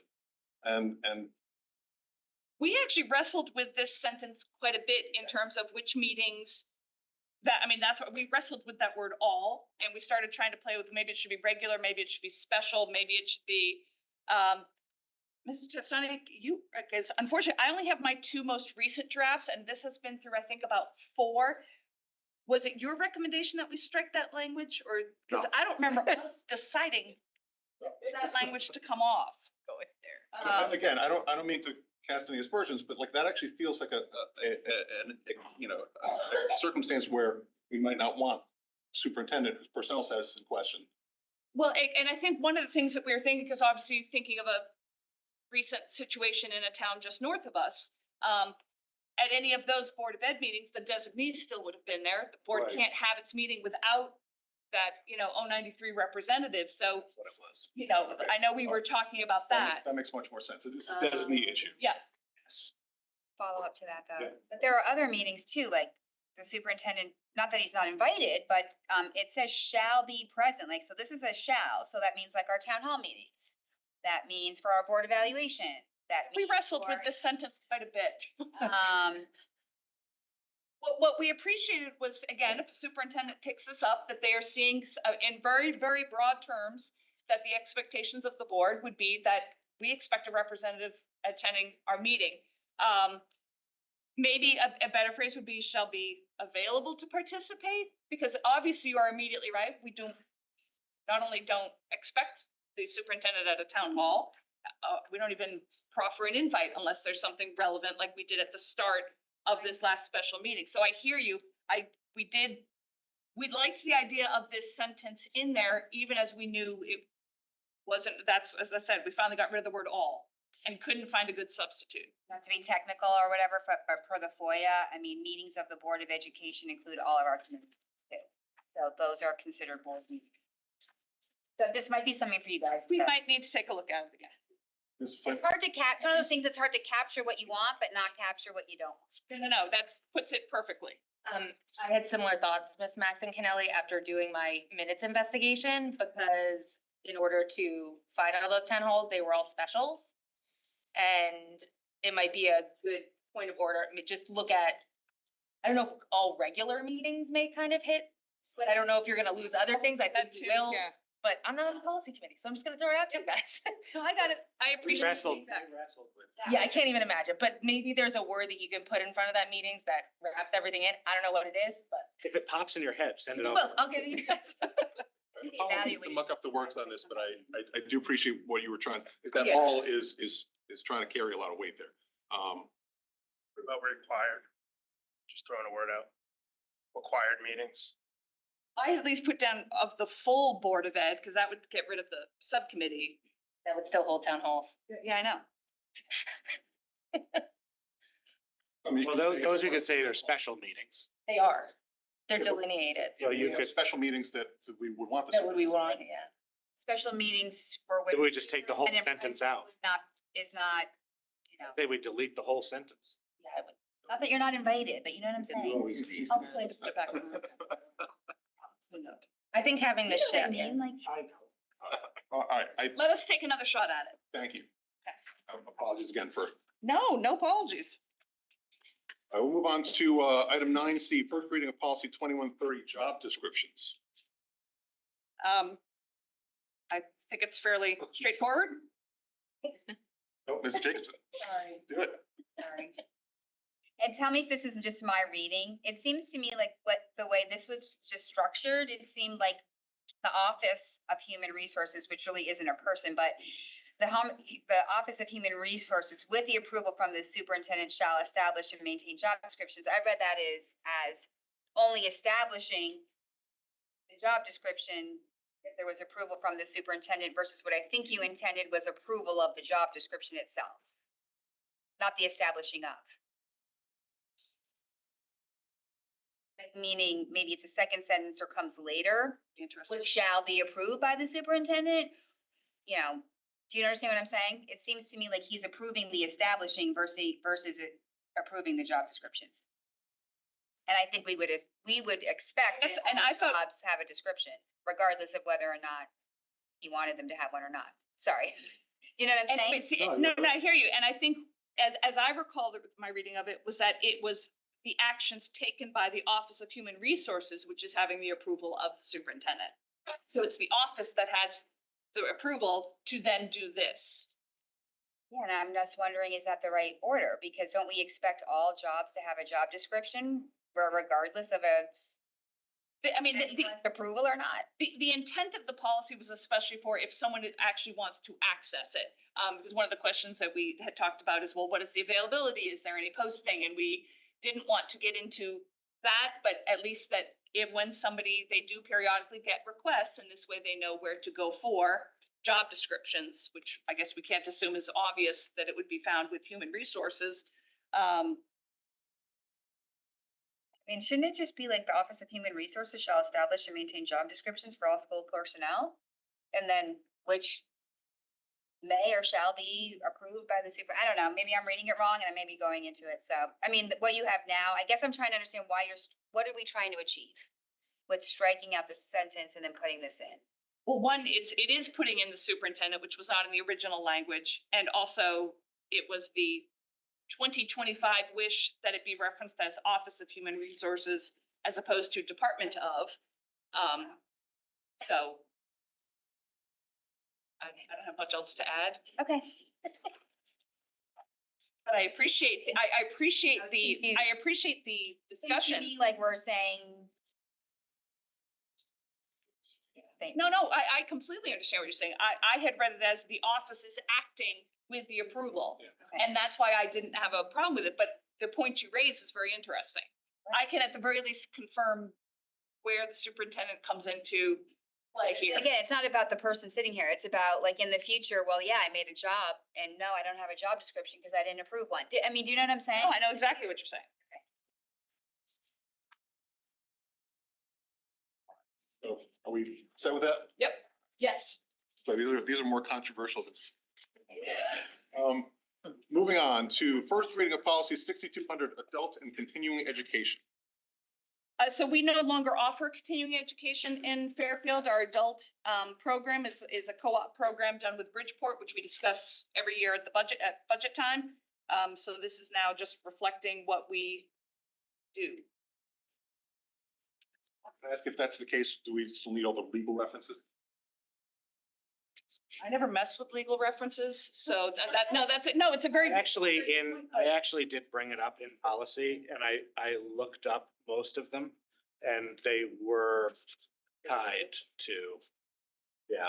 It doesn't hurt to keep them in there, I just, But I had the same question and I looked and everyone that I looked was directly related to adult continuing ed. With the co-op, superintendent signs the grant in conjunction with co-op district. For example, from the day that the co-op began, Fairfield signed the Bridgeport. So you are still legally obligated to provide adult educations. I'm happy to leave it there, and it makes perfect sense to. Yeah, so, that being said, we have a growing population of Fairfield residents that have taken advantage of, ESL classes, in adult ed this year. So I am meeting with the director of Bridgeport, today's Tuesday, Thursday, to sign the grant, but also to discuss further my recommendation, earlier in the year that we would establish a satellite location at McKinley School. Most likely on Saturday mornings to see, for the first semester, to see if that would increase participation from Fairfield residents, given the fact that right now, they're only offered the evening classes over at Central High School. So I'm happy to see that the population participation has grown. We had 51 students so far this year that have participated. That is a good number compared to many years past where numbers were significantly lower. So with that demand, I'd like to see if we can establish a satellite location here in Fairfield, which is not unusual. Bridgeport does have several satellite locations and years ago had many more, but because of enrollment condensed. So I think we'll give it a shot in the fall semester and see how it goes. We'll start with a Saturday, and if we want to expand it to the evenings, it may help out, especially with the Wakeman program. If they can offer it where there's childcare services, that could be helpful. So I'd like to provide a better service as we see our community diversity becoming more diverse. Excellent. Ms. Flynn? I would just hop on board and be an enthusiastic supporter of that work, and anything you need from us in terms of parent engagement, PTA engagement, please let us know. Yep, Great. absolutely. Phenomenal idea. Any more comments on the policy? All right, moving along. First reading of policy 4111, 4211, recruitment and selection. So I'm hoping everyone got the memo that I sent regarding practices elsewhere in Fairfield County. This, obviously, we're looking for a complete replacement of existing policy and 2004 one. Yeah, so this was a 2004 policy, looking to update it. Already written memo, so regarding what would be an interesting practice going forward. I would actually, Mr. Jacobson, I'd rather have you speak to it, if you wouldn't mind, regarding something happening at the state, which might make part of this. I'd send it back to policy, I'm not sure, but if I could turn that over to you. Sure, I had sent Mrs. Maximiliani a, Jen, could you speak up? oh, sorry. I had sent Mrs. Maximiliani a quick email over the weekend because there's a bill that would amend that second paragraph where you see the PA 23-167, section 10, that's to do with the plan that we adopted last spring on the educator diversity plan. That whole thing's being amended with different language and some updates. So I just wanted her to be alerted that if we adopt this, it would be quickly out of compliance, so to speak. If it passed, right? Yeah. So not that can't mean that the board can vote on this and then bring it back, should that become the case. I wanted to bring it to her, her attention on that. So Thank you. Sure. would that be similar to like when we approved all the Title IX stuff and then had to revert back? Is that what you're kind of saying? Same kind of concept where it. But That's more federal and, but yeah, I mean, it's some, it just, this PA 23-167 would no longer be what it's referencing in this paragraph in general, to be And honest. then it would be kind of up to the board, perhaps a softening of the language, because we can still believe in the intent, the idea that Absolutely. the administration is Correct. directed to make an effort. It's literally the fact that it might now be referencing something that goes away. That goes away, exactly. So this would be less of the content, like, whereas what happened with the Title IX. Ms. Rinaldi. So I was very, I really would love to hear board comment on this because this is something very new to me. And one of the statements that really stuck out to me is a board member will serve as a member of hiring committee, central office administrators. So that's, I feel like that's very prescriptive and definitely a little bit outside of our role. So I would like some discussion around this. So, no, thank you. That is exactly the source of the memo that I sent, which is that idea, because it's not just our talking about it. I did want to demonstrate to the board that that many of our peers do something of a Similar. Oh, no, much. They sometimes are the hiring based on only the superintendent is only giving them a recommendation. They do conduct the interviews. Actually what many of our peers do is of a nature, I think the three of us were not quite comfortable landing at that. We weren't comfortable at all landing at that immediately. Yes. Because after all, this is a district where we had to pull back from doing expulsion hearings because we couldn't guarantee that we would have a committee, and certainly not a consistent committee. We went to a hearing officer years ago. And so this idea of this would be a commitment. We also, not only do we all sit on subcommittees, we also we have a representative that sits on union negotiations. This would be yet an additional commitment. So I know, speaking for myself, and Mr. Asa and Mrs. Guernsey can speak to it as well, I was very excited to include this, and it was primarily because we see these staff members in a different light. They do present to us. And that we thought, and just as a member of a hiring committee, it would be filling out a rubric. It is one bit of, input that I'm looking for. But again, if you had a chance to look at those policies from those other districts, they are far more involved in a very directive manner than this. So I appreciate that you're sensitive to it, and this was something we thought was appropriate and yet not overstepping what we necessarily would be ready for. So a board member, so that is one thing. So I'm just curious why, I don't know, I guess for me, I'm thinking maybe 2 to 3 may be more appropriate. There we go. So I'm just curious too, like the thought, because this is for me, I was like, oh my gosh, this is like very, very interesting. I have sisters and, that have been hired. One's been hired by a board, one went to Ohio and, wasn't. So very different. It's, it's very, very different. I almost feel like maybe one is, I don't know, my gut reaction is A is not the appropriate. Well, I think the three of us, and Mrs. Guernsey had her hand raised, so I don't want to speak for her, but I think that's why we wanted to hear what the board had to say about this, and let's get some feedback. I was just. When you had a If you don't direct mind, I have a follow-up. follow-up to your question, if you don't mind. I was just wondering from the policy or through the chair to the policy committee, could you kind of give us a sense of how you landed on just central office administrators? I actually did a little bit of research and there are a lot of districts in the area that dip a little bit lower into principals. And just I know for our practice, we have members of our community that are a part of the hiring committees for our principals. So I just kind of maybe speak to the tenor of how the three of you got to that title and why you didn't go anywhere else. I'm just curious for the board and for the public. I think it might be helpful.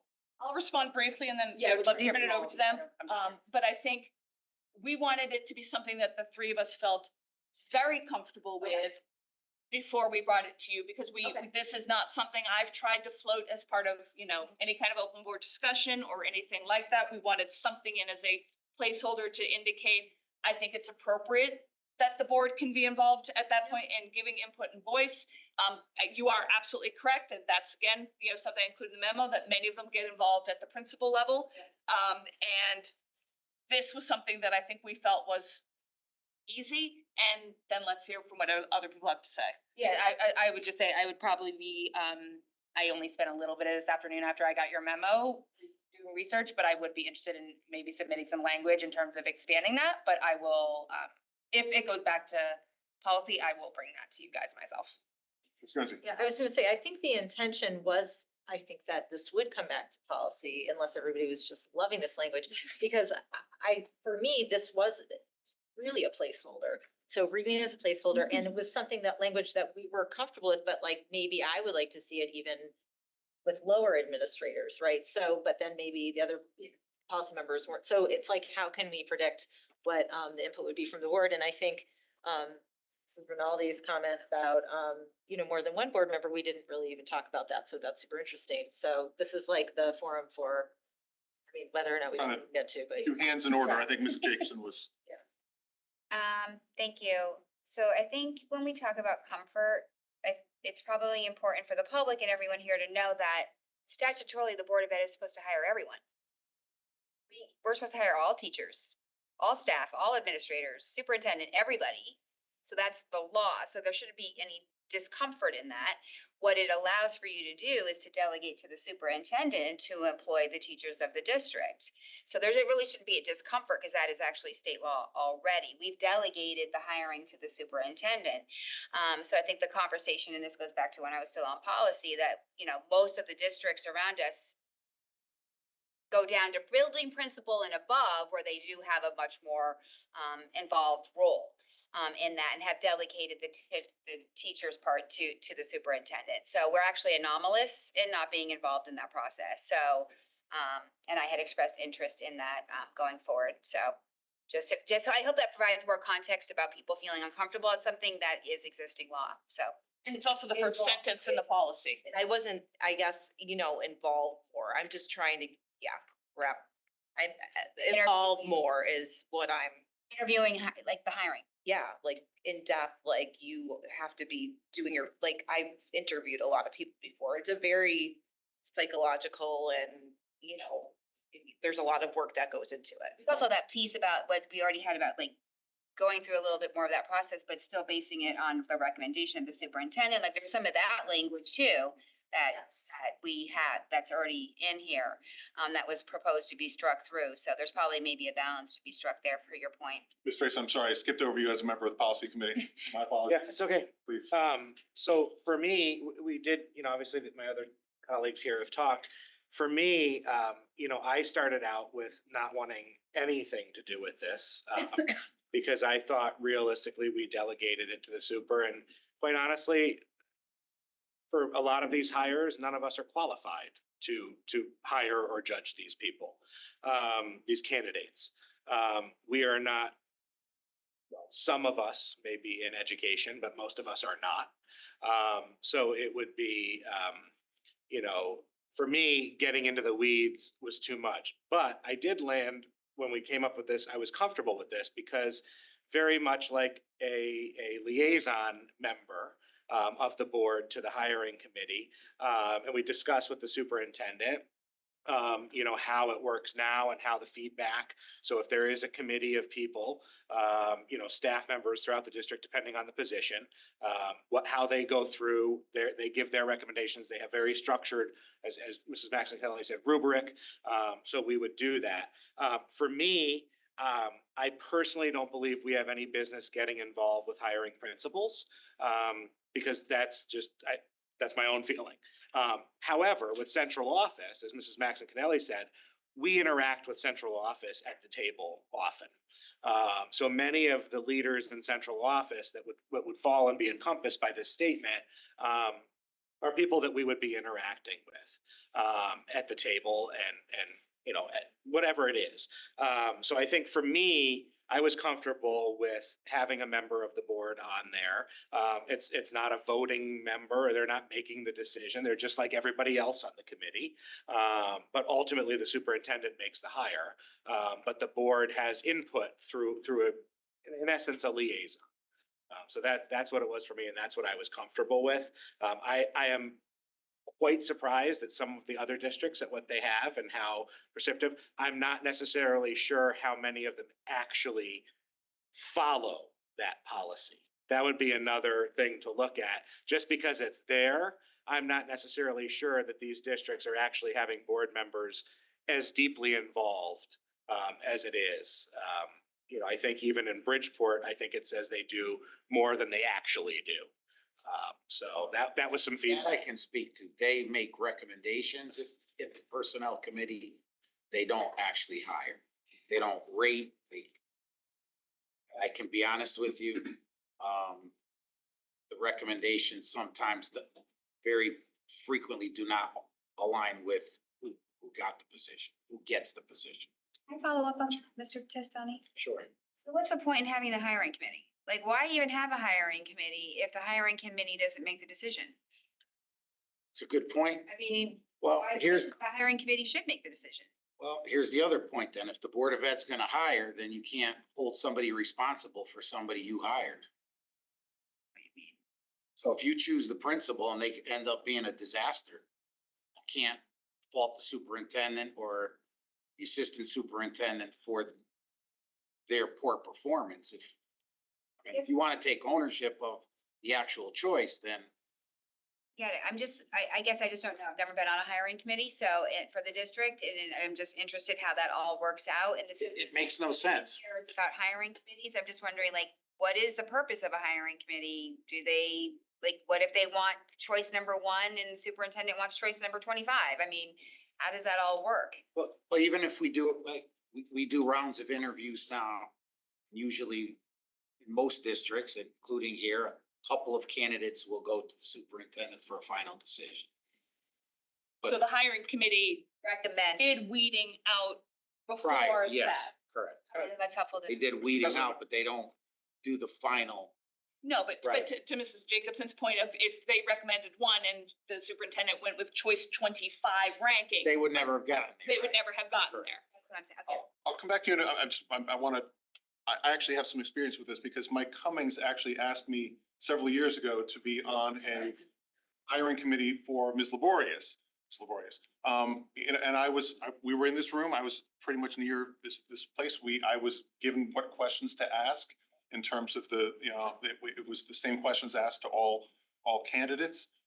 At the process, I was clear that I didn't have a vote, but I was solicited for my opinion. I found that process really very helpful, both in terms of kind of interacting with somebody who, I was selected because I was the chair of the finance committee, and Mr. Cummings thought it was appropriate. It was a good experience for me. I hope it was a good experience for Ms. Boris. I still think, I said we should hire you and I didn't have the final say, but I just, I was in the room with you. I felt you were the best candidate. And look, I was very comfortable with that level of involvement process, but that was a model that was used on this board with me not that long ago. I'm sorry, Mr. Krasnow. So I got a little bit of comments from follow-ups from everybody. I do think it's a good idea to have a little bit more involvement. How much, I think it's good for the whole board to decide how involved we really want to be. I can't speak for one of our neighboring districts that I was a student in. They do have some sort of hiring committee. I don't know if they still do, but they did when I was attending the school. Also, in addition, not to say that it's broken the current way we do things, but when I hear that, it's a bunch of parents, and maybe a board member, maybe not a board member, maybe a PTA member, maybe not a PTA member, like different people getting together to especially do principals, et cetera. I think having a little bit more structure to that, including a board member, when we all have a little bit more vested interest in the actual school district itself and help set the policies and the rules for the district is really important.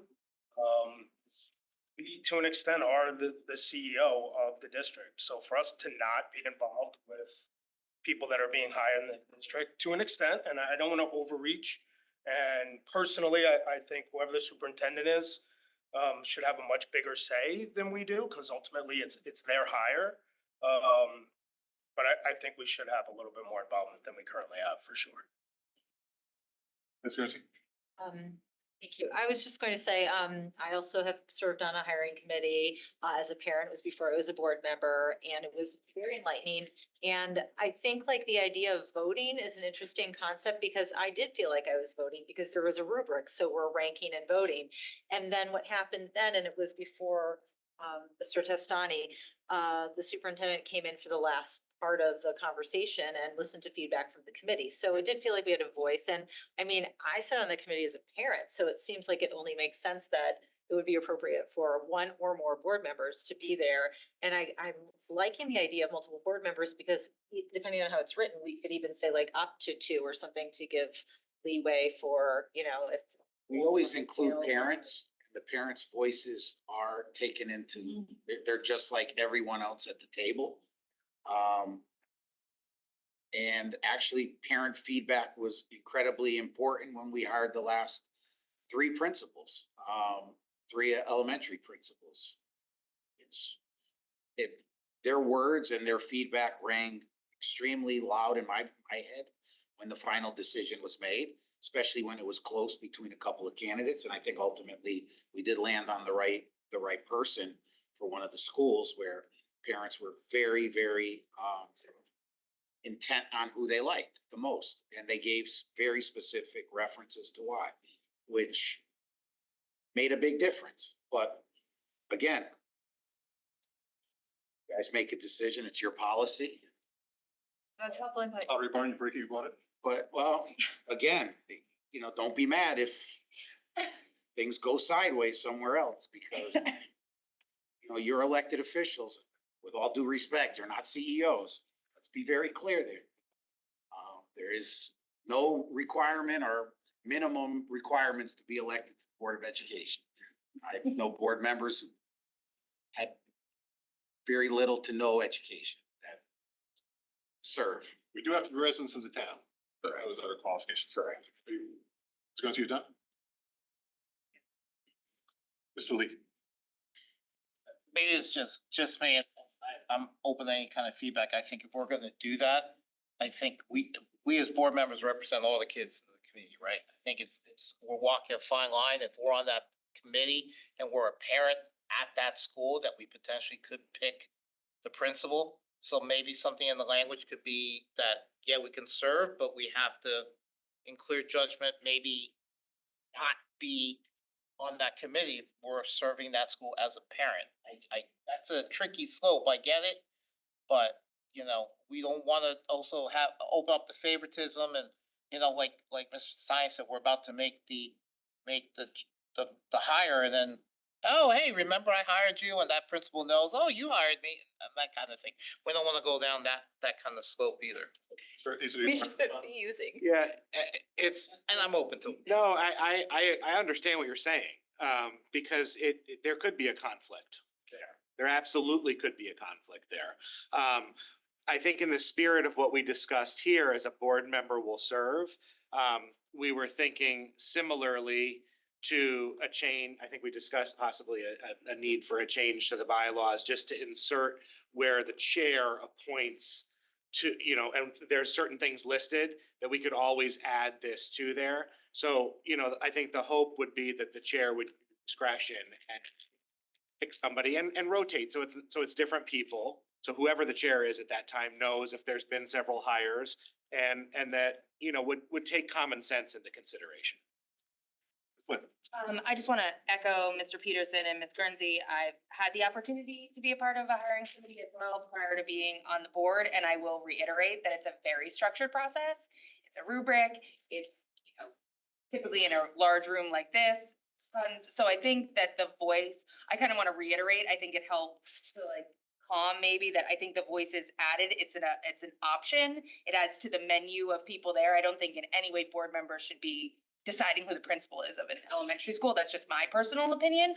But I think a board member voice in the structure that Mr. Lee is kind of alluding to could be helpful. I think if we're gonna have, you know, a PTA parent representative voice, I think a Board of Education representative voice, whether that be 1, 2, 3, whatever the policy committee kind of wordsmiths, I think you could have some flexibility there, but I don't think it causes me concern. So I just want to kind of there, but I do have another question if we can. Sure, you have the floor. There.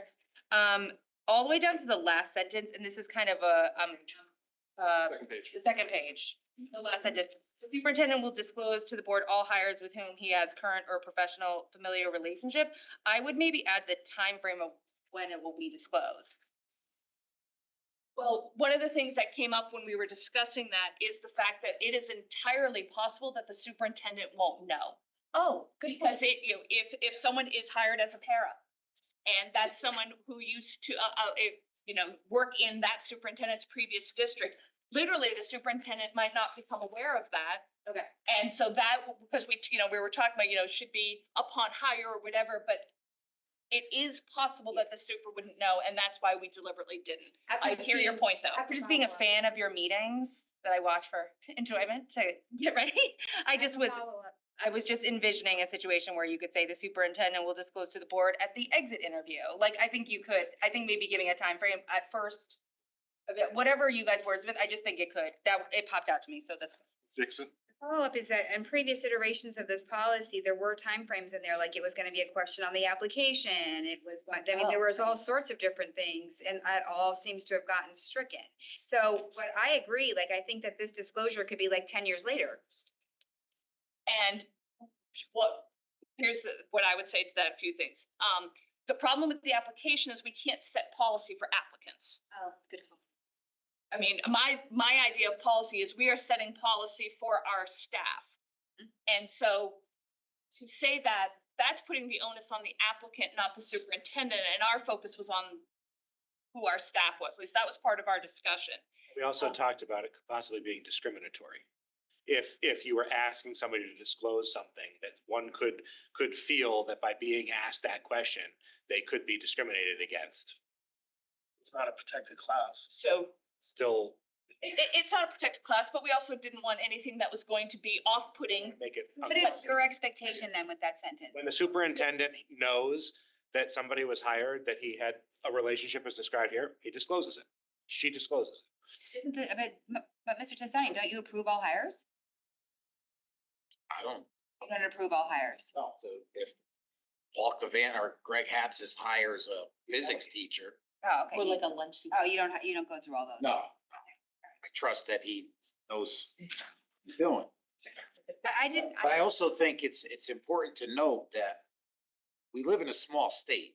So, and what people sometimes describe as, a professional relationship sometimes is they worked in the same district. They may not have ever crossed paths in that district. I mean,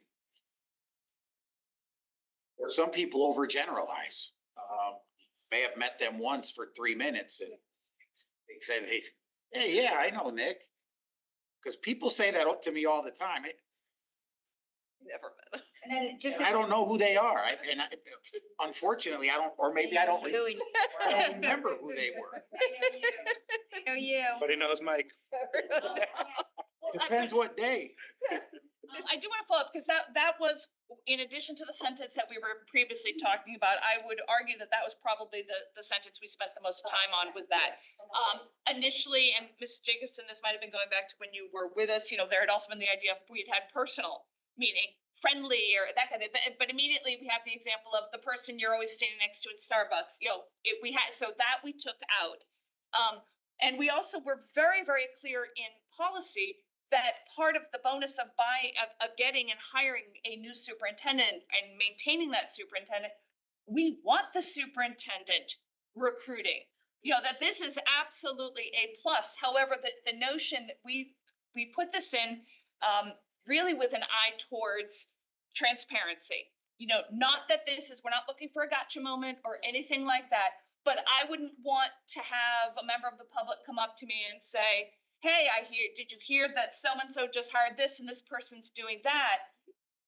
Better that I say, yeah, of course I know, great person. We are so lucky to get that person to fulfill that role. We were looking at it really as being a proactive thing. We are completely in support of this. I mean, it is the recruitment policy, and we are very much expecting and hoping that our superintendent could be doing something like this. I don't want to say at scale, but frequently. So but yes, we spent a lot of time. So then the no supervision piece still applies in that case. Absolutely. So, right, so the superintendent wouldn't be supervising. Do you have anything else? I worked with No, Mick no, no. Gary years ago, just to disclose. No, just practicing my words. We did. We worked in the same building. On the hiring of the retired teachers language, Mrs. Mazzinelli, did you guys discuss the 45%? Cause that's old language. Is that No. confirmed? It's not old language. It is current language. Okay, well, I've got your memo from the Charlene on retiring teachers in our shortage areas. And her memo to the superintendent states that retired teachers receiving TRB retirement benefits may be reemployed without being subject to the statutory earnings limit. But that's temporary right now. I mean, we could take that, you would want to take that out, I guess, but, or you could add the shortage area, but that's. Didn't we talk also about it being certain districts? Well, yeah, alliance districts have 100% for the first 2 years. Yeah, but I mean, if it's a shortage area or in a priority district, We're not a I'm priority. just not I don't think that 45% is current. But I'm just asking the We question. did still current with TRB, except there's in the shortage areas right now, there's a hold, but it's not For gonna. the shortage areas, they can get paid the same exact thing as any other teacher and all the benefits and everything else, right? Right now, yes, but normally, no. Normally only in Well, I'm alliance asking this districts. right now. Well, only in alliance districts, and it's for 2 years. But this is not for alliance districts. It's for all districts. In shortage areas right now, because Do you it's, want to do that? yeah, we would. So this, I guess the language would need to be changed then. You could put a note of it in the shortage areas, Yeah. and it's only for 2 years. Okay, sorry. TRB would still subject to. Sorry, I hear Mrs. Ingram speaking. No, saying no, should not. I'm agreeing with Mr. Testani that we should put it in the policy because it's only for 2 years, it's temporary. We would have to be back at the table in 2 years to change. Okay, but I don't want to hamstring this district from being able to exercise this option in a shortage area and pay someone a 55% increase in their salary in order to fill that position. Why would we not want to do that? We would still do it. Pay them because I think Mrs. Jacobson's point is then you wouldn't be following policy. Then you would not be following policy. Why don't we say You are saying we're only gonna pay them 45%. equal to or greater then? Then we should strike the sentence. That's what I'm altogether. thinking. Are you saying that CSDE is going to expire these shortage provisions? they may, yes, I But think. they may not. You are absolutely I right. highly doubt it, to be honest with you. I mean, given the shortages that we have, especially in shortage areas, why would they pull that back? Strike it. Well, right. I'm Okay. So, Mr. Peterson, with your permission, so, first of all, if I may ask, was there anything else in the policy? Because then I want to kind of sum up where I believe we are. Was there anything else in the policy that anybody had any questions about? I have a thing. Yeah. If we are going to be as board members on hiring committees, in the nepotism section, there's the line that says, no employee may be involved in the process of screening, interviewing, or hiring her relatives without, or immediate family members. So we would probably have to put board members somewhere in there as well. Sure. Assuming that we're going ahead with that. Gotcha. No, that's a great That's point. my only other issue with this language here. And I will say as an aside, Mrs. Jacobson, we poured over those definitions. We thought we captured what you were Yes. raising right before you stepped off. So if we missed something, appreciate the change. let me, okay. We Get it? thought that was it, but we wanted to make sure. Thank you very much for that. So if I can capture where we are, so, second paragraph, we'll consider if we're gonna even include page 24.67, because we could just say state statute or something. We will take a look at that. I'm gonna come back to the board member hiring committee for last. We're gonna take a look at that, second paragraph under hiring of retired teachers. And we will take a look on page B at involving both employees as well as Board of Ed members in terms of making sure there's no nepotism issues there in the hiring. And the final sentence, the superintendent will disclose. I wrote down the word timeframe, but that is something that the three of us discussed already, and I explained why. So my takeaway was that there were no other, at this time, obviously, we're gonna be taking it back again in a couple of weeks. No other edits for that last sentence. And so, again, you're welcome to bring something up. I'm just talking about what we're gonna bring it back to policy. And then I wanted to go back to the hiring committee sentence. I liked Mr. Nace's language that he said, as soon as he becomes aware, I couldn't. Got it. you know, or something that pertains to what Mr. A said would be He the, or she becomes aware. yeah, Got it. something like that. Can I make one more recommendation? Just in that first bullet point of, for the purposes of this policy, immediate family means spouse. Those last four, sibling, brother, half sister, or half brother, could we collapse that and just say sibling? We'll talk about it. I'll write it down. In the first bullet, I'll just reiterate, most people don't talk about people in halves, and sibling covers all those people related to you. As, you know, someone who has siblings, I don't really delineate them as whether they're, I'll also note that it's non-gender specific. yeah. Okay. Just sibling may be an easier way to hit all of those four.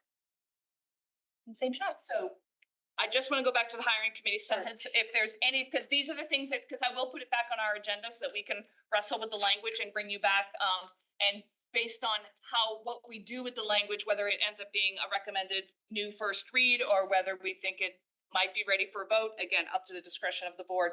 So going back to that one sentence, I kind of need to get a will of the body. There are 3 points there, starting with a board member.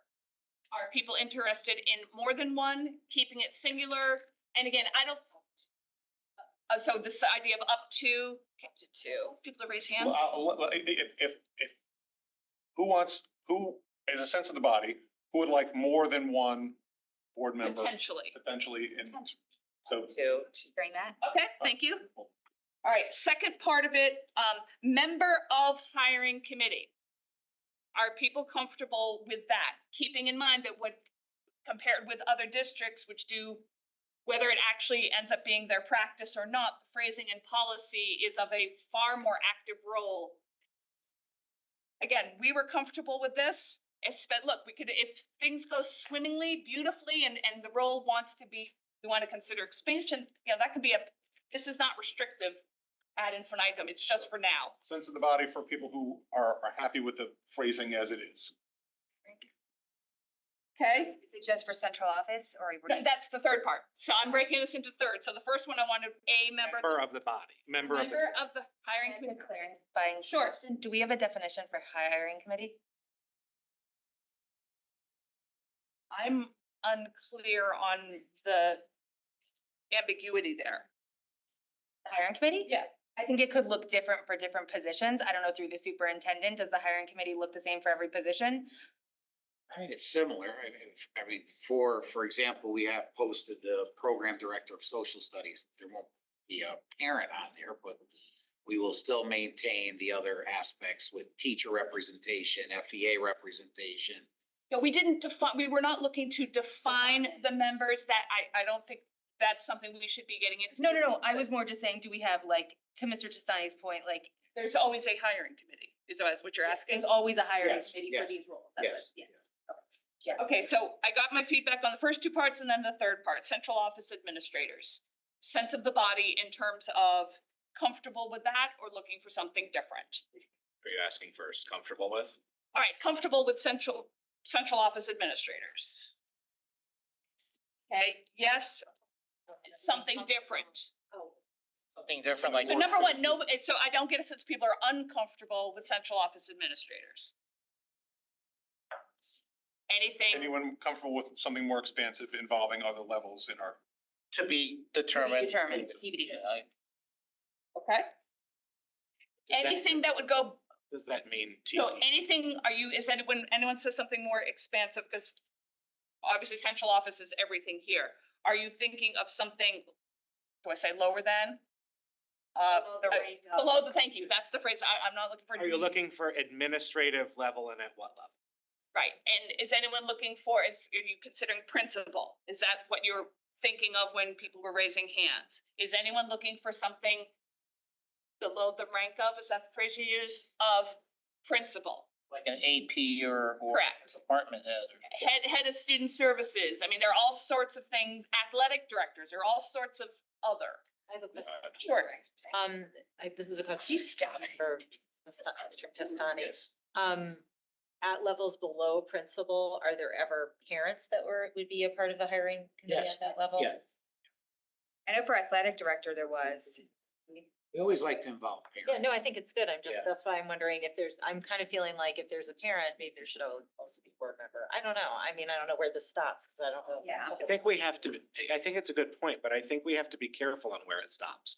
I think at a certain point, so like if it's principals and above, I think might be reasonable. But you start going down, then you're getting, and then you're gonna go in the weeds about this, just if you keep it simple at principal and above, if enough people are comfortable with that. Well, and I'd also, Policy committee, I think would be. Can I also add that, it says a board member will, if we're being like that, it may be a lot of committees. And a lot of us would need. which was a little part of my concern, yeah. And so if I wouldn't want to hold anything up because a board member wasn't available. Well, I was just gonna say, the commitment, for example, is multiple days for, like for principal, you're committing for multiple days, because if you're in round one, you're in round two as well.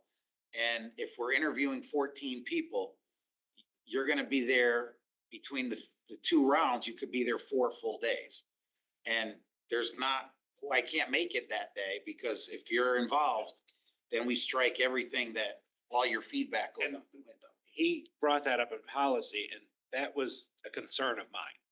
Because we talk about, the idea sounds great, but there might only be a few of you at the table that can actually do that, and then is that fair? Well, and then also, a lot of these are gonna take place during the summer, perhaps. And Possibly, yeah. We've always historically had difficulty when we've needed to get together. I mean, these are happening during the day also generally, so, I mean. Day and No, when. early or late afternoon. Well, I should ask, Mr. Peterson, is it okay if I ask through you to Mr. Testani? Would it be safe to say that the majority of interviews happen during business hours? Business hours and a little bit beyond. For example, we've already blocked off time for for social studies interviews, program directors, and it's after school hours. So somebody would have to be available from 4 till they're done. And then the next morning, for example, so. Ask a question for positions like that, that's a central office position. Who sits on the hiring committees for those now? There's no Board of Ed members. So you would have a teacher, or 2 from the department, for example, an FEA member, assistant superintendent, CAO. Trying to think who else we designated in there. Janine's would be involved, HR would be involved. What about the verbiage, board members shall have the option? That kind of opens it up, and then. I think that opens the door to inconsistency. I think it's also on the flip side, my argument would be, someone assigning a specific person or a specific committee could also create inconsistencies depending on the position. So, depending on what the position is, just like we were talking about with the curriculum, some board members, whether it's now or in the future, may be more suited to sit into that interview than others. And if you have a specific committee, then you're hamstrung to not put that person that might be suited to be involved in it. I'm not saying it has to be that way, but I would leave it a little more open-ended for future boards. We're not just talking about our board. That's just my feeling. Yeah, I see what you're saying, but policy needs to be, it needs to be clear and concise. And when you start saying shall have the option, then you assign somebody and then they don't show up, or, and who has the option? Like, if we do this, in essence, it's an appointment, most likely from what we talked about, from the chair, that person's gotta be committed and do it, but you can't, you can't have the option to do it for one principal and not the other. What's different about like PTA requesting one of us? It's very different. It's very different. 2 of us respond and say we want to do it. What's different than two or 4 of us responding and 2 out of the 4 get picked? I think we hamstring ourselves if we are too specific. That's just my opinion. Oh, so you're not saying shall serve at all? No. I'm saying a position becomes available, they're interviewing for a position. whoever we decide it goes through, and maybe it needs to be written in a policy, whether it goes to the secretary, or the vice chair, or the chair, sends out an email to the board. This position is gonna have a committee for the following dates. Is anyone interested in serving on this committee? And then 2 or 4 people write in, and then they pick 2, and it is what it is. And Try to keep it fair that way. Liaison. that's kind of what I imagined we were talking about earlier, but again, that could be a bylaw. Yeah, I think that would be, Talking yeah, about. yeah, we were talking about that being in the bylaw. I mean, because it's already for other positions. It's difficult for me to imagine that there's gonna be a set person or even a small group of people who are going to be available for all of the hiring committees that we're going to go through. So your point, I get the flexibility angle. Mr. Lee? Since we're all elected officials, what happens when we're sitting on the committee for a principal?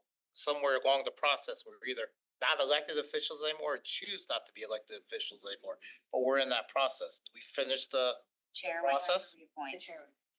No, I mean, that, cause that happens now when, like, sometimes if we're in union negotiations, I was tapped to finish out, a recent negotiation because the sitting board member had to retire earlier because she got a job in the district. So I picked up that negotiating position. So, I think usually it could factor in, cause most of the hiring won't be in the October, November range. So hopefully it should be in the, midst of a term, but if it does happen, there has to be another appointment. If you're not on the board, you can't represent the board. But you already went through that process with the rubrics and everything else, so you're now taking that, and now you're not being. I think that's kind of an edge case, and I would kind of hope that a board member thinking of stepping off the board or near that range might not take an assignment that. Early in the screening process, Yeah, so it's a couple of days. your numbers aren't gonna skew the Don't. much one way or another. Don't No, like. those rubrics. We've been all over this. Yeah, no, Becky, so Kelly, do you think that you have what you need to? go back I think we're set with this, so thank you so much for your feedback. Please know, as always, if something occurs to you after this point, or the language we come back does not meet what you're looking for, obviously the discussion can continue, probably not based on how I think the 3 of us can work, probably be at the stage of bring amendments to the table, but please know this is not the last time that you can give your feedback if something occurs to you later. And I'll say that I think this time spent on this topic is very well spent, in the sense that this would be effectively a new responsibility of board members, and so we are Yes. careful about how we approach it. Yep. So moving on to first reading to delete policy 6142.2 reading/language arts. So we brought this up at our last policy meeting. We also had a very lengthy discussion on controversial issues. I was gonna bring that up in my update, but that's to be continued. As you will recall, back, several weeks ago, we brought this up for deletion. The board did not approve the deletion, so we brought it up again. I asked all of you for your input. And then at policy, Ms. Goss came and spoke to it. And I can only say that it was, I think a lot of what she had said had sort of been said piecemeal to us before, but somehow her description this time was much more compelling, such that the 3 of us again voted 3-0 to delete. And at that point, I'm not going to say anything else and ask if Ms. Goss can come up and explain what you explained to us. Good evening. So I did watch back the board meeting and I did listen to the policy committee. I think the one thing I failed to mention was that this is a K-3 policy. So the intent of this policy is to support priority school districts. Those are districts that get grant money to improve student achievement for K-3. The policy also states, as written, that priority school districts need to engage K-3 students in summer learning. They need to retain students who are considered to be substantially deficient in K-3, and they need to utilize the IRP, the individual reading plan form that the state provides. And that's what you use to keep track of interventions and student data. So this policy is written for K-3 priority school districts. I think what happened back in 2004 is that all of that verbiage related to the priority school districts was eliminated. Whatever was left, what Fairfield ended up adopting. So in discussions with CAPE Cabe said, this really doesn't say much about reading and language arts at all if you are not a priority school district.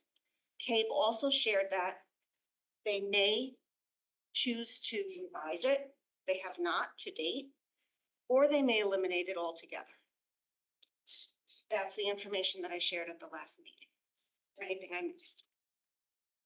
I know we had some discussion on right to read, but I think what you said was important, which is the extent to which this was never meant to be applied to Fairfield, and that someone Frankensteined it 20 years ago, and that became our policy, but it was never intended, the language it was pulled from was never intended for districts such as ours. Mr. Krasnoff. So we don't follow this. We are not a priority school district. We do not receive priority school district grant money. We are not held to this policy. We don't do the things that you mentioned that the priority school districts. Mr. Krasnoff, I can't hear you. I know we're not required, but we do currently do that stuff. I know students that have gone through exactly what you described, so. So in terms of summer learning, we have offered summer learning opportunities in the past for gen ed students. We're not offering it this year for a variety of reasons. We do, of course, offer extended school year for students who qualify through the PPT process for summer learning. That's different. That's not what this policy is for. It's not for ESY. The policy is for gen ed, for K-3 students, summer learning outside of ESY. Ms. Jacobson?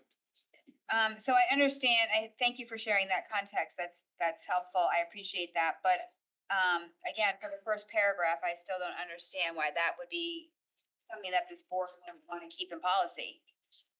One quick follow-up, this was a suggestion from Mr. Peterson that we discussed in policies, that to that point, maybe what you're envisioning is something that's more appropriate for the zeros. But we where already we have have that. mission, where we have educational goals, that maybe the kind of aspirational big picture, that might be a future item if that's something that the board is interested in us pursuing. That was something else we talked about. So policy 1000 does provide that language already on the individual basis and what we expect. So we already have that policy. I see this policy in support of in the instruction section that supports the thousands policy. Again, I just don't understand why is this bad language for Fairfield kids? In other words, you're suggesting to delete words like each individual must learn to speak, read, write, and listen to words, right? I mean, or I just don't get why we would want to delete these, as far as I'm concerned, great sentences. Well, Cabe did ask about that first paragraph, and they did ask me to provide feedback on that first paragraph, which I did. And there are some sentences in here that I wanna be cautious about. We talked a little bit about that at the last time that I spoke before table regarding the emphasis on differentiation. We have to be careful about that. We have to make sure that our students have access to grade level text, tasks, materials.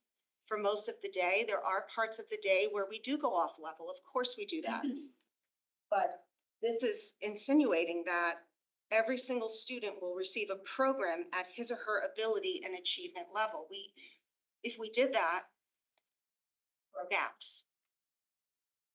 So you're saying students shouldn't have that? Not for the entire day. There are certain times of the day when it is appropriate. But this needed to be further clarified. Okay, I still have the clue. So, thank you. The Right to Read Act is also for K-3. We voluntarily went till grade 5. We didn't have to do that. And some of the same language is in the plan that we are required to do about making sure that all students have differentiated instruction that meets their needs, that students who are at or above grade level must be provided with enhanced instruction. So these are also statutory obligations that I find are at least similar. It might be a little bit stronger in this policy, but that language already is still remaining in their most recent Right to Read Act as well, including differentiation and ensuring that all students are getting what they need in order to progress. And I did note that the word differentiation is in our teacher eval system. Is? It's not that it doesn't exist. It does. We just have to do it the right way. What does that mean? Can you just share with me what you mean by that, the right way? What? So I'll give you an example. During instruction, we may be presenting students with a text. If I were to differentiate that based on the student's ability to access that text and actually lift the words off the page, I may choose to give the students a different text that waters down the content. Because that student can't lift the words off the page, can't decode the words.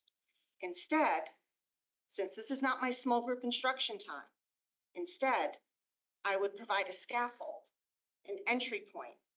I would pre-teach vocabulary, for example, to make sure the students can access that vocabulary. I would build that background knowledge prior to the students accessing this text to level the playing field, right? That's a form of scaffolding that gives every student access to that text so that the students can participate on grade level. If I were to change the task and give them a completely different text, let's say, that's the form of differentiation we have to be careful with, because then the student's not going to be able to participate in that grade level discussion with the rest of you. So we're talking about a lower level. Could be a lower level or even a higher level at that point. It should be grade level. Grade level or complex text. I guess this is probably one of the fundamental differences. I don't believe that because you sit in a certain grade that's your reading level. That's just not the case. And it isn't. You could have 5 different levels in your classroom. I've always had that. Okay, so However, you have to deliver exquisite instruction to make sure that every student can access that text and engage in that discussion. absolutely. Grade level. That's my job as a teacher. There are times during the day, like I mentioned, where maybe you go off level, right? Yeah. That happens. And So that's when okay. you're worried about then is each individual must be provided with an educational, his level of ability and achievement, and what you're worried about is when it is below grade level. And that, you're talking about that. So let's just be clear what we're talking about. Absolutely. What your concern For is. most of the day, we don't want to differentiate to a fault. We want to do that in the right way. So I do have a problem with some of that language. So clarification around at minimum of grade level would be helpful for you. I think so. It has to be a grade level. Or subject, I mean, in IEPs, we don't specify in policy anymore because it's totally different and we don't need to get into that. Because that's law and whatever. So clarification would be helpful. Okay, so I guess, yeah. And just for the board, I think there's some awesome sentences in here. And I think it supports ours. If you go back and read our thousands policies, this is just exactly what we've already have in multiple other policies. We also have gaps in our higher level courses when we get into the secondary level. And we've been explicitly clear that we expect elementary and middle school teachers in our program to get more kids into those courses. And we have been clear in that policy that that can only happen if they're prepared in elementary and middle school to do so. So if there's a way for us to reconcile your concern on the not going below and my concern that we ensure that the very same kids probably have access to AP and dual enrollment and ECE and honors when they get there, then maybe we can find a common ground. Because what I worry about is holding anyone back.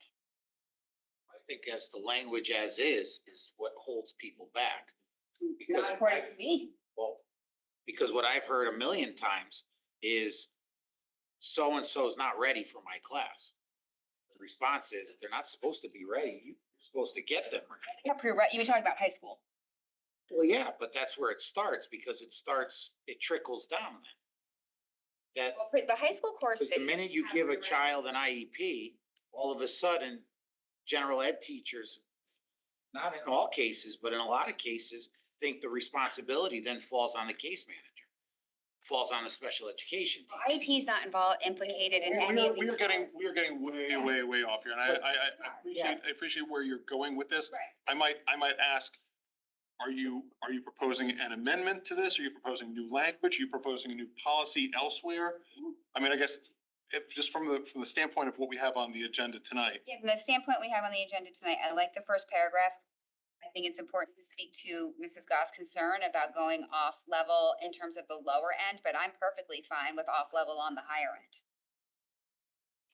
Because that just leads to boredom and like, well, why, you know, we have other policies that we have to be consistent with, which speak to maximizing potentiality. So, and that's just important. I don't know why we would ever not want to do that. So I'll leave it at that, Mr. Peterson. Thank you. Mr. Krasno.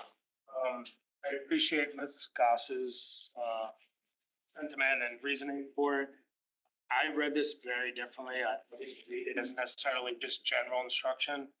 I read this as to refer to like our tier 1, 3 interventions that we do that aren't necessarily done through an IEP.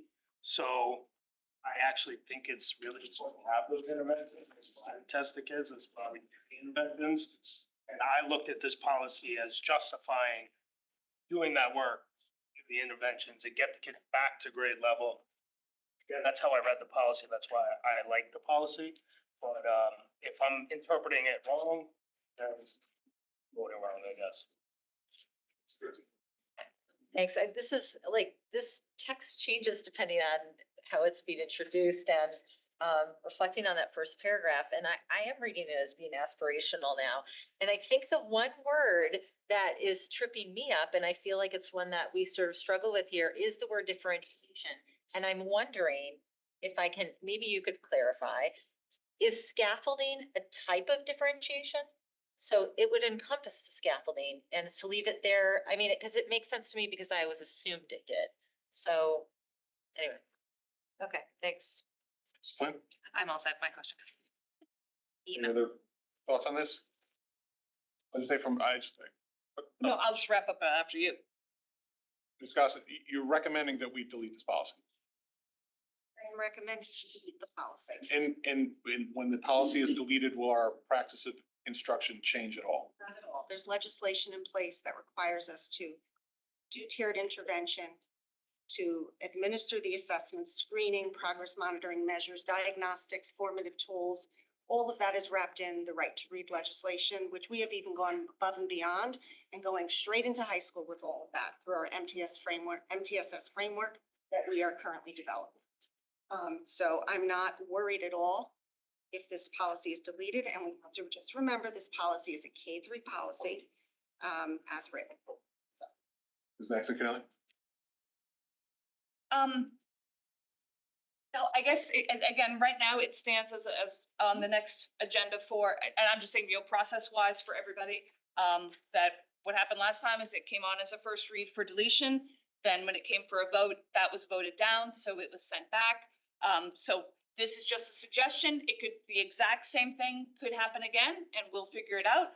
I am just suggesting that if it is anyone's will that we not follow the recommendation, that someone can come with amendments.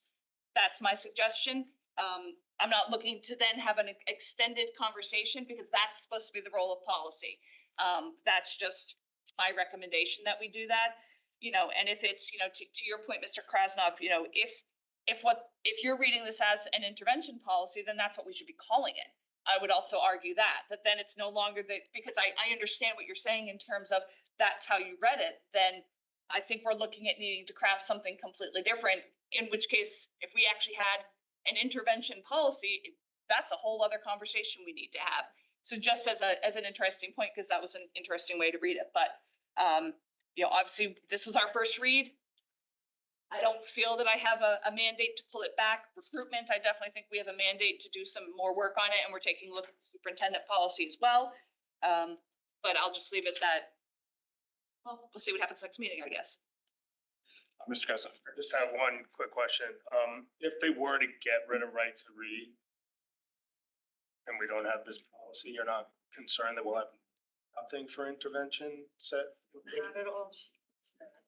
Not concerned at all. Scott, thank you for being up here. Really appreciate your context. With that, I think we should move on to item 10, superintendent's report. Few items.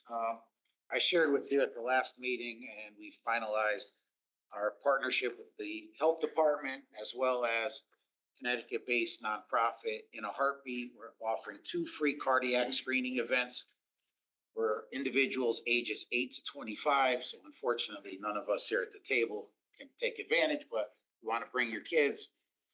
The echocardiogram screenings can help detect certain heart conditions that, if left untreated, may lead to sudden cardiac arrest.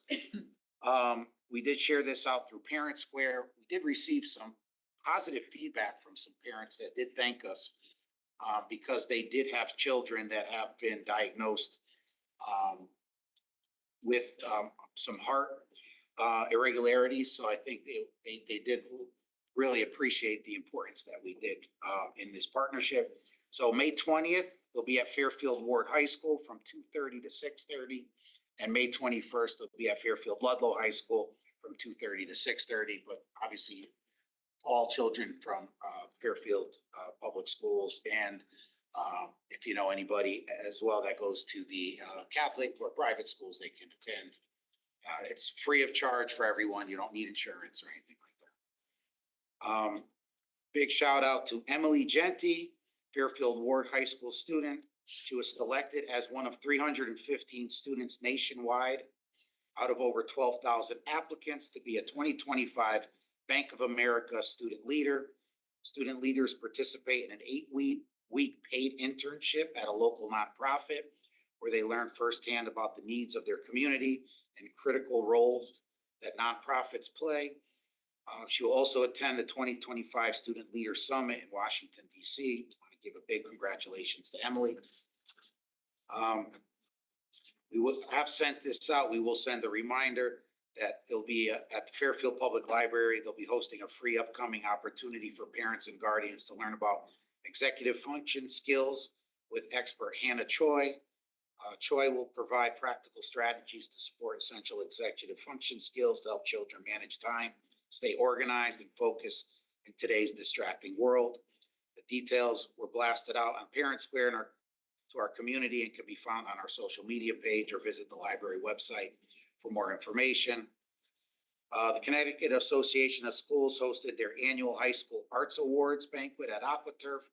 This acclaimed recognition honors 2 seniors from each member high school who excels in the performing or visual arts and possesses qualities of scholarship and leadership. So congratulations to seniors Elizabeth Lake, Nick DeAndrea, Isabella Vincente, and Michael Scholl for being chosen from Fairfield Ludlow High School, Fairfield Ward High School. It's a big honor there. And then congratulations to our annual Women's History Month essay competition winners who were recognized at the Fairfield Museum and History Center last weekend, hosted by Senator Tony Wang. The reception recognized outstanding essays highlighting remarkable Connecticut women submitted by 7th grade students from Bethel, Easton, Fairfield, and Newtown. We had a first place winner from Tomlinson Middle School, Victoria Quintana, runner-up from Fairfield Woods Middle School, Caitlin Dillon, and a runner-up from Roger Ludlow Middle School, Reed Thomas. So congratulations to them. Just want to give an update. We are working round the clock. Mr. Papa George is pushing along to try to get the dugout and backstop project at Fairfield Ward High School baseball field completed for opening day. As you know, the weather has not been very cooperative lately, but we are pushing along and we should have everything ready for first pitch, I believe, is Saturday. So you're all welcome to come down if the weather permits. It's quite a project. It's not going to be completed in its entirety. We're waiting for some steel delivery on the 17th of April that will finish off the back and sides and the top of the dugouts, but everything else will be in place for game time. Just want to give a big thank you to everyone, board and everyone in the community who did come out and support the budget. It was a community effort to try to restore monies that have been given back to the Board of Education for next year's budget.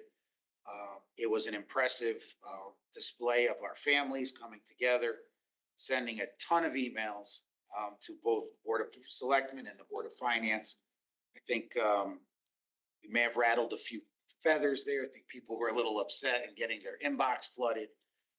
and for coming out and speaking. I think it was very powerful. We've even had students come out and staff members speak to the incredible impact that this would have on our school community and our programs. So got one more hurdle to overcome, but very hopeful and pretty optimistic that we'll stay put. And that our TM will do the right thing. As we all know, next week is spring break. So everyone's looking forward to a week off, well-deserved week off from our teachers and our staff. And just wish everybody a happy Easter. Thank you. Committee liaison reports. Ms. Guernsey, let's start. Yeah, so we don't have a meeting for a curriculum committee until the 25th, but I would be remiss if I didn't just respond to twice you mentioned that the program director for the social studies program posted. Yeah, she's retiring. And I want to just make a comment because you know, these are HR issues, but this is the third program director that we've lost in the very recent past in a critical point of our curriculum development process. So, Good. I know of two. ELA in the earlier portion of it. So I think that this is something that doesn't go unnoticed. And I don't know what the curriculum committee can do to support the work that these program directors are doing, because they've done some fantastic work that we've seen. And you know, everyone deserves to retire, but I just want to make sure that the support we're giving is adequate, because this is becoming a repeated problem. Yeah, I don't know what to say. I think that, you know, ELA, I don't know. I think the process began with Ms. Goss. I don't. Secondary levels. Oh, yeah. Somebody sought out another opportunity in another district. That's, It doesn't go unnoticed, so. and then again, world language. I do think that this is a heavy lift. Doing a curriculum review and revision every 10 years. And when that time comes, I think that if people have the opportunity to retire, I can see why it comes at that time. I can't project that. I don't know. I just see the results, and that is we're losing great people in the middle of a really critical process. Committee liaison reports. Yes, 2 months left to go, minus 2 days on the legislative session. We have left committee, things will start going to the floor. You know, easily 36 or some plus bills pertaining to our schools. Continue to reach out to Mr. staff on things that I think I at least have a question about whether they will impact us, and there are certainly that's continuing on. And then facilities is meeting tomorrow, so we're gonna make the sausage on the ed specs based on everyone's feedback. And actually just pertaining tonight, where Mr. Tassani suggested that we have a conversation about solar and just where everything is. And remember, we had that conversation about a year ago, and you know, try to pick up that ball and see what's going on with that, so. I'll kind of add as a tangent to yours. We have secured a presentation about the enrollment for the 22nd. So our next meeting, we will finally have somebody to go over those numbers. So I guess they'll be back together again. Great. Ms. Flynn. Just a quick update for PTA Council. April 23rd was supposed to be their next meeting of the President's Circle, which is how they're, for those who don't know, they're now splitting their meetings between general meetings and 4 annual meetings of just their presidents. So April 23rd was supposed to be just a president's meeting, but they are letting us know it is open to the entire general public. Jennifer Leeper, one of our state representatives, will be making a visit. So they wanted to make sure that the entire PTA community could be involved and engaged. So come out on April 23rd, 7 p.m. in this room if you're interested in that meeting. 23rd. Absolutely. The HVAC IAQ committee didn't meet due to the lack of quorum, but the update is the spring break is here. When every kid is out of school, they're gonna be right into school, the bell ring nonstop. It is projected to finish on time. That's where we are. Reports. Moving on, open board comment. Ms. Maxon Kennelly. I am very excited to report that actually 5 Fairfield Odyssey of the Mind teams achieved a high enough score to qualify for Worlds. It was a phenomenal job up at Bethel. There was also I know there was a Riverfield team, there was a Holland Hill Little Kids team. One of the other Holland Hill team did win. They've opted to not go on to Worlds. It is not an inexpensive proposition.